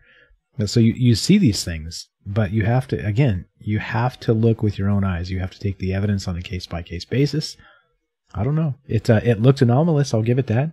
A ghost? I'm not so sure. But it does go in line with just what you were saying there, Frank, where you get ghosts kind of appearing around children. and children being maybe especially sensitive to these things. I'm not psychic myself or have any of those types of things. So if anybody out there is and would like to call us, please do. But we want some expert insight. But I mean, yeah, I don't know. It certainly seems weird, right? Okay, now this is the thing that it seems like every single time we talk about something like this, these same themes kind of come up, right? So you get haunted places, you get suicides, you get children, and right? It seems like everything is very cyclical. And so if we're setting this up ourselves to fool ourselves, don't you think we'd be a little more creative with coming up with different angles here instead of the same kind of similar? You know what I mean? To me, so it either could be good in that it's maybe it's an actual thing, or bad that we're just terrible at copying other people's stories. I mean, I don't know. What do you think? Yeah, if I were to fake a ghost video, it would be, poking its head out of my chimney, and I'd hear rattling in my chimney. It wouldn't be just in the living room walking around. It would be up in the attic or something. It would be different. I get what you're saying is, be inventive. If you're going to fake it, be inventive. Do something different. Do something exciting. Don't have it floating over your baby's crib. That just seems a little bit silly. But there you go. There's where the camera is, though. I think that's the most important part is, we want these images, so we get them. And these images are taken where the cameras are. And in this case, it was a nanny cam over the baby's crib. And of course, you're going to see a lot of images by a camera over a baby's crib. And we see it, and yet we still don't believe it. We say, oh, it's fake, it's nonsense. I don't think so. I think this is real. It's happening. Again, millions of these cases. What is it? I don't think anyone really has an answer. Yeah, okay, so we got some good comments here. Sherry says it's their innocence that attracts them. Their innocence. So that the children are innocent, and it attracts the spiritual energy or something. So more of that's good. Like I said, if anybody out there has experience with this is why we do this, right? Because you don't have to be Linda Moulton Howe. You don't have to be Giorgio Tsoukalos or Corey Good or any of these guys, right? Like these things, if you're in tune psychically and can explain this and have had experiences like this, that's why we do the show this way. That's why we do it live. Like we said 100 times, we'll say it 100 more. Frank and I could record this in a vacuum, edit it up, put it out perfectly, and you guys would never know that we misspeak or say raw. Well, that's not what we want to do. We want to hear about your experience. We want to know, basically, let's say, the ghost stories and the alien stories out there on the street. We want to know about you. We want to know about these things that happen to you. And yeah, that's why we do this. So yeah, if you got information on this and you have so there we go. There's a good one. Thank you, Sherry, for the ghosts are attracted to a child's innocence. There's one, right? If you guys know any more about this, or yeah, I don't know. Again, I don't know. This is not my thing. This is not down my alley. But we certainly seem to be cyclical in the way we tell these stories. Children and ghosts, right? Like they're attracted to them somehow, or maybe they're attracted to each other. I'm not so sure. Pretty crazy stuff there, huh, Frank? Yeah, pretty interesting. I was a little rat bastard as a kid, and that's probably why I didn't see any ghosts. Maybe my innocence was already gone out the door. I don't know, but that is an interesting theory. That's something we'll look into for sure. Definitely. Rob's dad says, some of us Native Americans think the good ones from our past walk with us. And if we are doing bad in life, making wrong choices, the bad spirits follow to alarm us. Another great comment. So see, hadn't heard that myself, and that's pretty good stuff right there. So I mean, yeah, like and again, right? So we talk about the ancients on this show too. Ancient people, they seem to have a wisdom, right? Like there's like a deeper ancient wisdom that we forget because modern people are modern, right? Just like I said in the beginning of the show. Somehow we seem to think because we're modern, we've moved on past fascism and butchering people and all these terrible things that people do to each other. But then you just open a newspaper and see that that's not the case at all. Yeah, same sort of thing, right? Let's see, okay. What else? More comments. Also, the poll is up if you guys haven't taken the poll. We started with Julian Assange and WikiLeaks, so if you want to let us know, what do you think? Is WikiLeaks a good thing, a bad thing, or a necessary evil? So take that poll if you haven't. If you're not on Facebook, that's where the poll is. Go ahead and type it in chat. Oops, my headphones came out, so I'm pretty sure you can still hear me, but I can't hear me. But say something, Frank, while I plug this back in, please. Yeah. Is that a ghost, though? That's something to consider. As we put these labels on things, we say, that's an insubstantial misty figure. It must be a ghost. This thing over here, well, that's solid. That must be an alien. And this thing over here, well, that's dark and it's shadowy. That's a shadow person. So we're putting these labels on things. We're saying this is this, that's that. But maybe they're all the same thing. You know, maybe that ghost that we just saw, maybe that's an alien. Maybe it's using its cloaking device or whatnot. And maybe if we had an infrared camera, because we know those tend to work, looking at that thing, we'd see a substantial figure hidden within the mist, so to speak. I don't know. That's something to think about, that these ghosts aren't really ghosts. These aliens aren't really aliens. It might all be the same thing. And I'm starting to lean that way in my thinking. Yeah, like kind of, we've talked about that quite a bit, right? If these things are dimensional beings, how would we be able to tell the difference, right? They phase in and out, and so we're trying to pick like a blur out of a crappy video or a crappy picture and trying to say that's a ghost or an alien or, you know, or something. It's yeah, I mean, I think it's a fool's errand to try and label these things as such, but again, like I said, there seem to be patterns, right? And so these patterns kind of corral these things into certain areas, and you know, and so we determine this is a ghost, right? Or this is an alien experience. Who knows? They could be the same damn thing, right? Demons, angels, right? This whole bit, they could all be the damn same thing, right? I think wouldn't Joe Rogan tell you the same thing with the DMT, which is pretty funny stories. But yeah, yeah, good stuff. Going through the comments here. Let's move on. Let's keep going here. This one's you got to pay attention. If you're watching this and you're kind of zoning out, give yourself a good tap on the head and pay attention to this next story, because this creeped me out big time. Let's open up the dailyrecord.co.uk. Eerie footage of a teen ghost appears as a mum video chats with her friend. So this is some lady. She's chatting it up with her friend. The recording is from the friend, right? She can't see what she's recording. The friend sees it. She doesn't see it. So this is like FaceTime or video chat, right? She's pointing the camera at herself. Anyway, play this video. Pay attention to the background. And oh, be careful. You're going to get scared. I was scared. That's 3 beers spilled tonight, for the record. I'm the wreck tonight. A live show. A live show. Okay, all right, let's play this video. Luckily, that one was almost empty. Okay, here we go. We are playing this. Let's see, make sure we're full screen. Yep, we're full screen. Okay, let's find this video. Where's the video? Okay, and action. Let's see what we're looking at. This ghostly figure seen in the footage. All right, so you can't. It won't really go full screen, that I can tell. Oh, there we go. I guess that's as good as we get. Oh no, we can do it. Okay, there we go.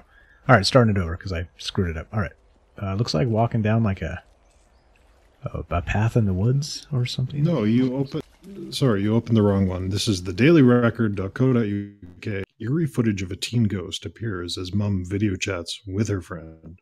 Oh, oops. No, wait. Yeah. Oh, eerie. No, they use the same. Oh, they use the same. You can't say eerie in the. Oh, no. Okay. It says eerie. Anyway, all right. Yeah. Look. Okay. Just in my defense, eerie footage of teen ghost appear. This one says the eerie video footage of a ghost caught on camera. Okay. You see why I was confused. Okay. Anyway, here we go.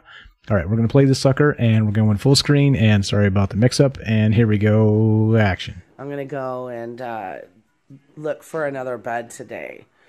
Like maybe a day bed or something. I mean, I have that credit card. I'm not going to buy anything expensive. I'll try like Salvation Army first and see what I can find, you know.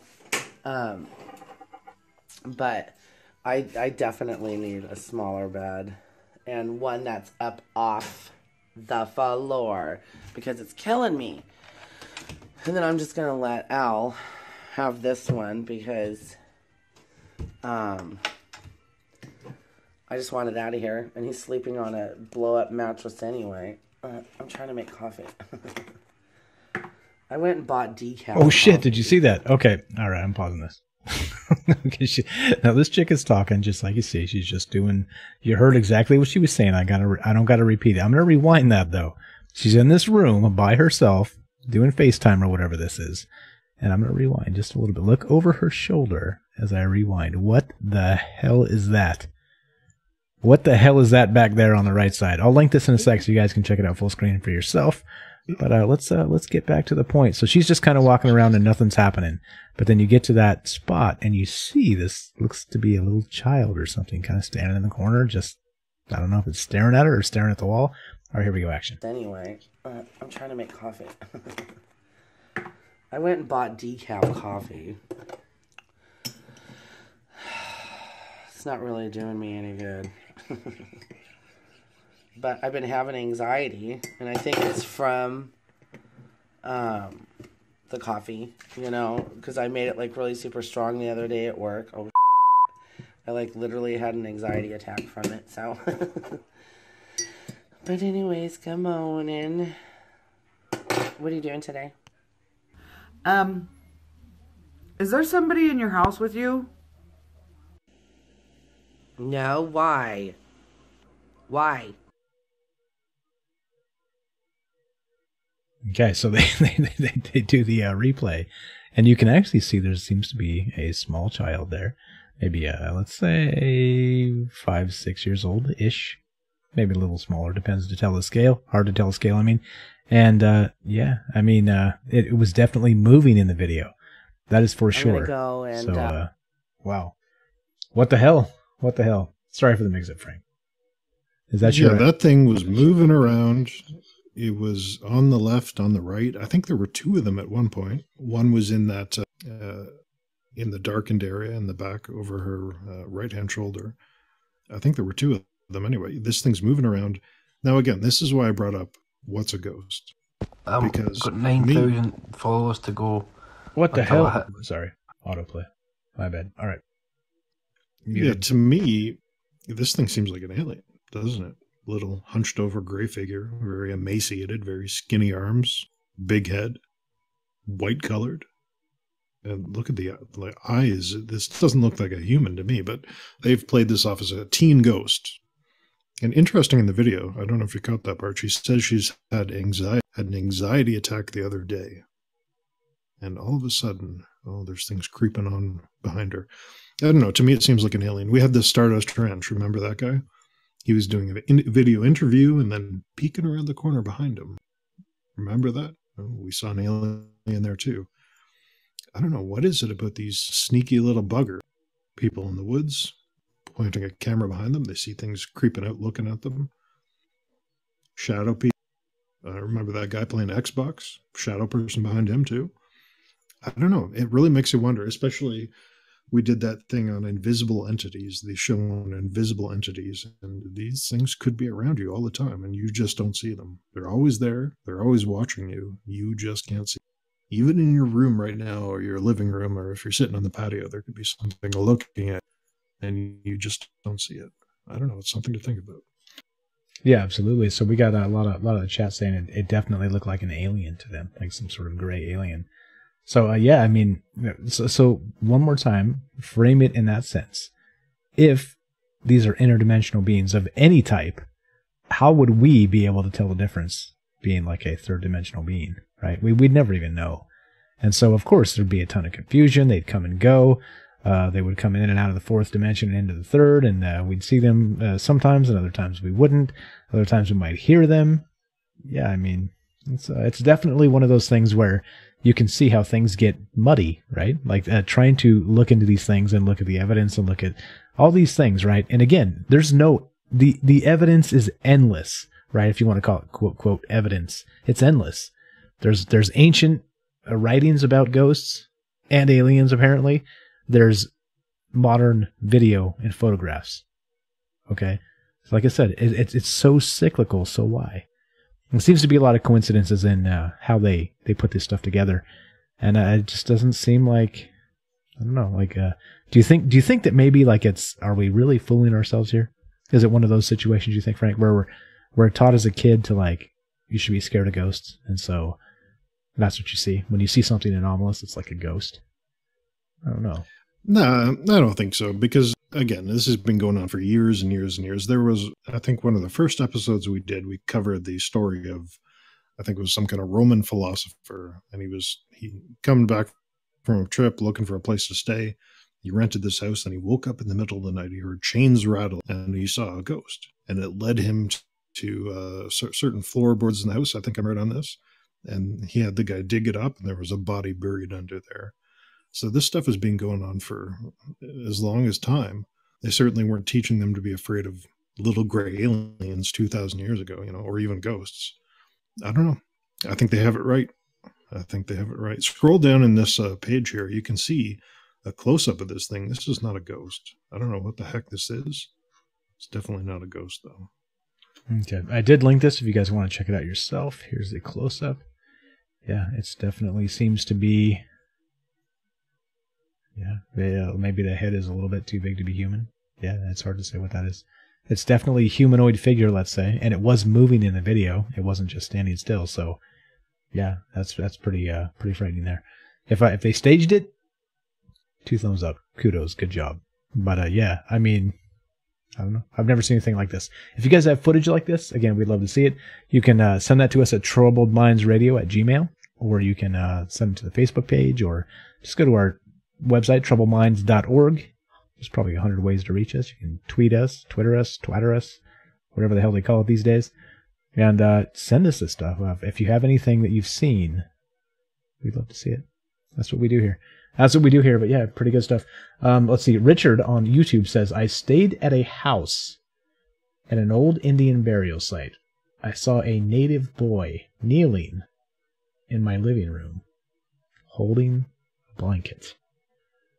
So, yeah. There we go, right? Yeah. Sick. Yeah, Todd. That's cool. Discord chat post in the YouTube stream. Yeah, see? Wizard. Harry Potter shit right there. Yeah, okay, so, I don't know. More ghost stories, Frank? What do you think about this one? I don't know about this, but again, pay attention behind you. The Bigfoots, and there's a lot of them, they always seem to be watching you from behind. And the shadow people, they're watching you from behind too. And apparently little gray alien ghosts are doing the same thing. So, I don't know. I think we live in this world of 5 senses. There's only 5 senses. And so anything else that outside those senses, we discount. We say it's not true. But remember that fourth dimension video of how things move through the fourth dimension. Something in a dimension beside us pops in for a visit and then pops back. You'd never know the difference because we don't think that way. We just don't think that way. Let's move on to the next one. Our brain's not set up. I think that's actually pinned in Discord. If you haven't seen that video, that fourth dimension video, check it out. Pretty good stuff. I think it is pinned in Discord. If you haven't joined Discord, please do. Sorry, Frank, go ahead.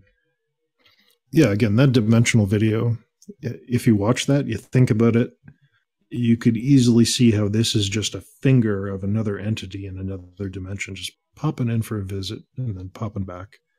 It makes a lot of sense. So yeah, join the Discord, watch that video. It's pretty good. Let's go to the eerie footage of Ghost on the Path, the one you opened up before. Okay. Again, we got a ghost in the house, we got ghosts on nanny cams, and ghosts out in the middle of nature. So let's watch this, see what you think. All right, let's actually watch this one this time instead of halfway. Okay, going full screen, and here we are. Linking it so you guys can check it out if you want. Here we go. Linked and linked. There it is. All right, here we go. So so this is where we started before, and we're kind of out in the middle of what appears to be the forest. Just kind of strolling down a path. Looks like a river or a creek on the left side here. A little bit of fog, so we'll see what happens. Action. Nothing going on. Somebody filming. Okay. Yeah, there we go. What appears to be some sort of like floating something, like an apparition. That would definitely be an apparition, right? That's the classic definition of an apparition right there. So it's like a disembodied thing, maybe like a head and 2 hands or something like that, kind of floating, ethereal. You can see through it, moving left to right here, and here's the zoom in. Oh, and moving right to left, and and then back. Yeah. Wow, that's pretty crazy. So you got mist going on. I don't know about you. Definitely I saw a head, I saw 2 hands, and I saw mist. So that's an apparition. It's creeping up out of the creek there, hopping on the path, going for a walk. What the heck is that thing doing? Where did it come from? Is it real? I don't think someone can fake that. Well, maybe they can. I don't know. You just see these things time and time and time again, and you have to wonder, is this real? Or is this all just bullshit? I don't know. Yeah. It's again, if you have answers, we want to know. If you have answers, please call us. So, again, right, and here's the thing. So this is what I was saying, and I keep saying this. Cyclical, right? So would anybody classify this as an alien? Probably not, right? Like, this would fall into the ghost bucket. However, if we're talking in fourth and fifth and sixth dimension, in those terms become interchangeable. So yeah, what the hell is this thing? I have no idea. I linked it. What do you guys think? What do you guys think? Give us a call if you have comments on this or have insight in ghosts or aliens or other dimensions. We want to hear about it. Again, that's why we do it live, because we don't have the answers. We only have the questions. And this is one of the questions. What the hell is this thing? I linked it. Check it out full screen yourself. And if you have insight, let us know. 702-957-1037. Go to troubleminds.org. It's the official website. You can find the phone number, the Discord, and some of our other stuff. But yeah, what is this? How do you feel about this? I don't know. Again, I'm thinking that you point an infrared camera at these things, you'll see something a whole hell of a lot different than just a regular video camera. Happens with UFOs, happens with shadow people, happens with ghosts even. So I really wonder, as technology advances, as these cameras become better and better, we will have night vision baked into our iPhones. It's just going to happen. There's already little things you can buy to plug it on and get night vision. I don't know. I think we're going to get the answers then, because we're only looking at this visible spectrum that our own eyeballs can see in. But there's no reason that some other entity, some other ghost or alien or whatever the heck this thing is, interdimensional being, why do they have to obey those laws? Why do they have to exist in our particular visual spectrum? It doesn't make any sense. This could be something completely different, and we're just not looking at it the right way. And as soon as we do, well, we'll get some answers. Yeah. So you think eventually science will be able to explain this? Yeah. That's, again, I'm a very materialistic person. I think that all the magic and aliens and ghosts and goblins, and it's all going to make sense one day. You know, we're just not thinking about it right now, but eventually, it may not be 100 years, it may not be 1,000, but come on, 1,000,000 years from now, we're gonna know what ghosts are, definitely, and everything else. Right, like we'll be able to become ghosts or something. Like we'll be able to hit the ghost switch and just go through walls or something. Yeah, I got you. Okay, so what do you guys think? Is this I can't read the chat. You guys move too fast. So we got a few minutes left. If you want to be on the show and give us your thoughts, say hi, whatever. Ghosts. What do we start? I think our craziest was we started with Trump one time and we ended with what do we end with? Amoebas in the sky, right? Giant amoebas in the sky. Infrared amoebas. So tonight the arc has been, we started with Julian Assange, and here we are. Ghosts, apparitions out there on the trail in the mist.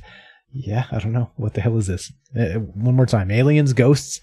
Is this a Bigfoot? Is this a fifth dimension facing Bigfoot? Dear God, I have no idea. But if you do, we'd like to know. Give us a call. A few minutes left if you want to jump on the show. 702-957-1037. Go to troubleminds.org. That's the official website. Join the Discord. Even if you don't want to be on the show with Discord, get in there. Join the conversation. Lots of smart people in there. Lots of good links and things being shared. And Frank and I are in there from time to time. And let's chat it up. Let's see what's going on. But yeah, I don't know, Frank. What do you think? You got to classify this as a Bigfoot, a ghost, or an alien? What are you going with? I don't know, though. Imagine a human being in a parallel dimension, and they can transit between the dimensions. And this thing is just interacting with the fog, because we saw some fog coming off that creek there. And so somehow, some way, this normal, perfect, it's just some guy going fishing in the next dimension over. But it's just far enough into ours that it's interfacing with the fog, and we see that like a fingerprint. If you think about it that way, it makes perfect sense. Again, join the Discord, watch that fourth dimension video. I think looking at things like that, it makes perfect sense. Perfect sense. I do like perfect sense. Okay, so tons and tons of good comments here. Again, we got about 5-ish minutes left, so if you guys want to jump on, please call us, 702-957-1037. And we're going to, let's see, hold on. William on YouTube, what's up, says, I'm calling that a hoax. All right, that's cool. Sudden thought. Why are there no videos of black-eyed kids, real or even hoax? Funny you should ask, and you should probably go check out our Black-Eyed Kids episode on YouTube. Because we do have some footage, well, apparently, which is maybe footage, they say. So check it out. There is footage out there. It's, of course, not conclusive, but it is out there. So there's people claiming that, yeah. So anyway, okay. I saw eyes in the mist there. Some comments on YouTube here. Let's see what ghosts. We got ghost emojis. We went from Julian Assange to ghost emojis. That's pretty good, right, Frank? That's not quite Donald Trump and amoeba UFOs, but no, it all lines up because Julian Assange will soon be a ghost after the government gets done with him. Wow, full circle. Full circle. There it is. Julian Assange will end up missing. Let's see. Oh, what? It says I'm temporarily blocked on Facebook.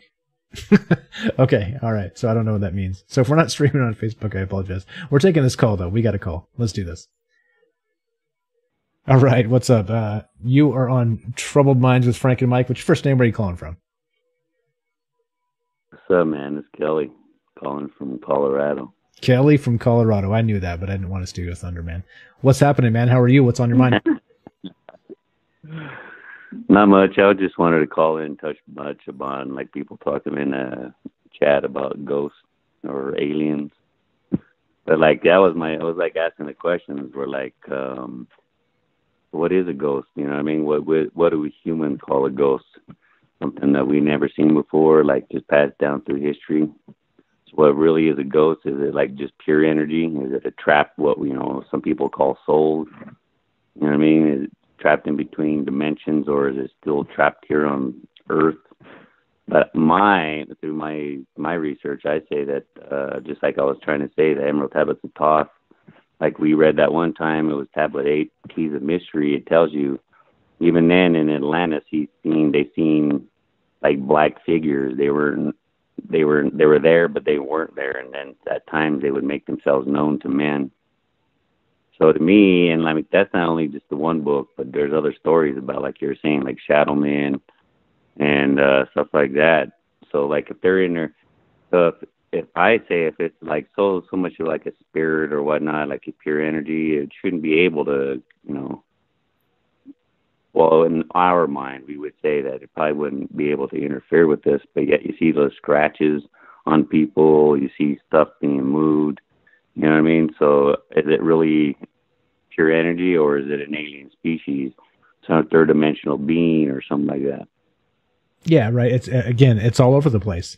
And all of these things seem to be possible or even like intertwined. Like maybe they're all the same damn thing, right? Like we've named these things like 10,000 things on Earth over the years. And for some reason, here we are, modern times, right? Modern people. We'd never butcher each other, right? We'd never do terrible things to each other. We'd never lie about aliens and make fake videos, right? We'd never do that. We're modern people. We're civilized. But somehow, some way, like I said, these things seem to be themes. Whether they're ghosts or they're aliens or whatever, right? It seems to be that things happen in cycles. And here we are, kind of back where we started without any answers. Any real answers anyway, right? Boy. Yeah. Like your last video, though, I was going to comment on it because, like, the last couple ones, to me, that looks like alien species, like, because if they're high technology, I'm pretty sure they got something that's going to cloak them or something. Because some of those they're just way too far out. They already got, like, a human figure, a whole figure. They're walking. They're not flying around like a ghost should be or something, or, walking through walls or out of walls, but yeah, you know what I mean? So if they're walking around like that and cameras can catch them, so they might be, that might there could be like, if they're not using infrared, I'd say that's probably just an alien species or something. Yeah, like, okay. That's so my here's thought on it. Yeah, so on that last one with the mist, right? So it seems like it's a very misty situation anyway. It's outside. You can see there's fog happening. And so maybe they're actually taking that mist and using it to manifest an invisible thing, right? So like you can't actually see them. What you're seeing is that mist maybe kind of collecting around them moving. So whether it's wind or whether it's their movements or whether it's some kind of energy collecting that mist, maybe. Yeah. I mean, the speculation can go on for 1,000 years, but yeah, I don't know. No, you're pretty much correct on that one, because if it was mist, like say it was a cloaking technology, all it would do was bend light around it, so you can't really see it, right? So, but if you're talking mist and they walk through it and it's given a shape to it, yeah, that's, to me, that's something that's cloaked. You know what I mean? That's high technology. That can't be no ghost, or what we call a ghost or a spirit. Yeah, or exactly. There's something going on here. Anything to add to that, Frank? I know Kelly probably can't hear you, but go ahead and chip in here before we. No, I can't. You know, it's weird. It's like I can hear him on my wife's listening to on her phone, but again, when I called in, I can't hear him either. Gotcha. Okay. So anything else while I got Sean, Kelly? We'll end with Frank here. We're kind of out of time, but any final thoughts, sir? You know what? Just like a lot of people have discussions in there. You know, there's opinions that everybody, like you said, no one's really got the true answers until, you know what I mean, until we all, you know, that's the reason why we all come together. There's no reason for, like, you know, too many arguments. You can agree to disagree, but we're all here for the same reason, for, you know, for disclosure. So let's all do it the right way. There you go. And that's a shout out to the chat. All you guys yelling at each other and arguing and stuff. It's not necessary. Definitely not necessary. Let's come together and not I think that was the message at the beginning as well. So we've come full circle. Division is not good. Let's come together and talk about this stuff and respect each other. And if you think that maybe something is, not what you believe, maybe listen. Maybe you might learn something. So we got a lot of smart people in here. And there we go. Anything else, Kelly? Well, none other than that. Glad you guys are doing, you know, hopefully you guys work it out. Even if you do 2 shows, you know, because I know everybody's got lives and stuff, but that'd be great. But I just want to tell you guys, I'm always listening. You know, I might not always say something, but I'm always listening, reading messages on there, and also sharing my information as well. Other than that, everybody have a good night.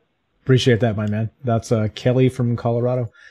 He's actually given us lots of good information in the past. Called in several times. Even did a impromptu co-host when Frank was out one night. So for Kelly, a close friend of the show, thank you for the call, man. Anything on that, Frank? Yeah, we don't know. That's the thing, is people, again, they take these things to absurdity. They say, I saw a UFO. That must mean there's aliens on a different planet, and they're coming here and they're going to invade, and they're sending messages, and they've had meetings and they're abducting people. You know, you're taking something simple, seeing a UFO, an unidentified flying object, and making all these crazy assumptions about it. Same thing here. You're seeing a figure, and you're saying, oh, that must be the ghost of a dead boy who lived in my house, or that must be a man who committed suicide by jumping out a window. No. You're just seeing a figure. That's it. Stop trying to add so much extra bullshit to it. That just confuses everyone. I think all we can take away until we get scientific information, more data, is it's just a figure. And what can we do? But I don't know. I don't know what I'm saying. What do you think? Well, I think we're at the end. And I think we really don't know. I think your point is spot on. So I'm going to give you the, unless that was your outro, I'm going to hit the music, and you can tell them to come back on Sunday. One more bonus ghost clip. Okay. We got bonus time. Quick. We got a bonus ghost clip. Clip. This one's interesting. We have to play this. Incredible moment as a psychic is photobombed by a ghost. It's only 30 seconds. Well, it's actually only 10 seconds. Play it. We got to talk about this. Let's just play this. Go. Okay. Yeah, I'm in no hurry, man. All right, here we go. So this is from thesun.co.uk. Here we go. Bonus time. We're going to do this. All right. Pulling this up. And that's the spirit. Incredible moment. Psychic Sally Morgan is photobombed by a ghost and proves there is life after death. Straight from the Sun. All right, here we go. Let's find this video. Where's the video? There's a lot of photographs here. Where's the damn video? Is it up top? Should be at the very top. Oh, yeah. Oh, it looked like oh, yeah, that's a video. It looked like a picture. Okay. See these damn thumbnails. These damn clickbait thumbnails. These charlatans, I swear to God. Okay, I'm just kidding. All right, here we go. And action. You've lost it. And this applies to you, darling Sally Ann. Thanks. Oh! Did you see that? Oh my god! Oh shit. Okay. Here's the slow motion. So she's obviously seen herself on a computer, right? They're doing some kind of Google Hangouts or Skype or something like that. And in the video, you can see something clearly move over her left shoulder behind her, and in the darkness kind of just fly by. It's translucent. It looks like it's got like a big maybe like a bull head or a wolf head or something like that. And that's definitely translucent and moving fast. So yeah, that's pretty crazy. Here, I'm going to link this if you guys want to check this one out. This is in the chat, and here we go. Check it out yourself. Yep, there we go. All right, there's that one, and this one's going into Facebook, and yeah, that's crazy, Frank. That's crazy. So what do you think about that one? Came out of the darkness. Sorry to interrupt. Came out of the darkness, underneath the chair, up and over the chair, then over her left-hand shoulder, into the behind the camera. That thing was moving. I don't know. Crazy cat lady has crazy cat lady ghosts. Is that it? Or what the heck is this? Again, we don't know. This whole thing proving life after death. I don't know about that. This doesn't prove life after death. There's no ghost boy or ghost cat. We're making stuff up. What we saw, though, and that seemed very impromptu, right? That seemed very impromptu. She couldn't have set time to fake that up or make it appear. We just saw something that we can't explain. That's what we have to look into, is these things we can't explain. Stop adding all these details to it like this proves life after death. That's nonsense. What we can take away from that is there's something there. What the heck is it? Where did it come from? And how do we trap it and get rid of it? I think that's the most important. Or study it, or get some gold out of it. Where's the gold? Give me the gold. Something like that, or put it to rest if you want to think about it sensibly. Is there a buried body in our backyard of a ghost cat? I have no idea. And of course, he's being facetious with the. It's happening all the time. Even if only one of these 4 or 5 videos we played is true, what does that say about the world? A scary place. It is a scary place. You get the intro outro. Music is playing, Frank. No pressure. I don't think you can hear me when music is playing. All right, here we are. Another Thursday night. Come and gone. And so this is pretty good. Like I said, we started on Julian Assange and WikiLeaks, and we ended on some ghosts. We got some good ghost stories. Links are in the chat if you guys want to check this stuff out. It's pretty wild, right? This stuff's pretty wild. It's again, quantify this. I dare you. And if you can, call us. If you can, send us an email. If you can, let us know. Because again, here we are, looking for answers, asking questions, looking for answers. We don't have any answers for you. That's not what we do here. We're kind of just keeping the conversation open-ended and looking at these things and wondering what the hell's going on, just like you guys are. So yeah, there we go. Yeah. I'm gonna pause this. Just because. Can I pause this? Never mind. All right, so we'll be back on Sunday, but for right now, you're listening to Troubled Minds Radio. I'm your host, Michael Strange. I'm here with your co-host, the incomparable Frank Pierce. And if you guys like the show, please help us out. Go to troubledminds.org. You can click all the likes, do all the things. We got a podcast up. We got all kinds of shit. Check it out.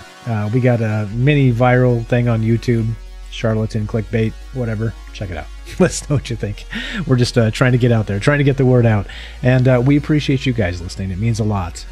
Streaming by ourselves is a lot less fun. So thank you for all the great calls. Thank you for all the great information. Thank you for all the great chat. And yeah, here we are. Thank you for listening. From our troubled minds to yours. Have a great night.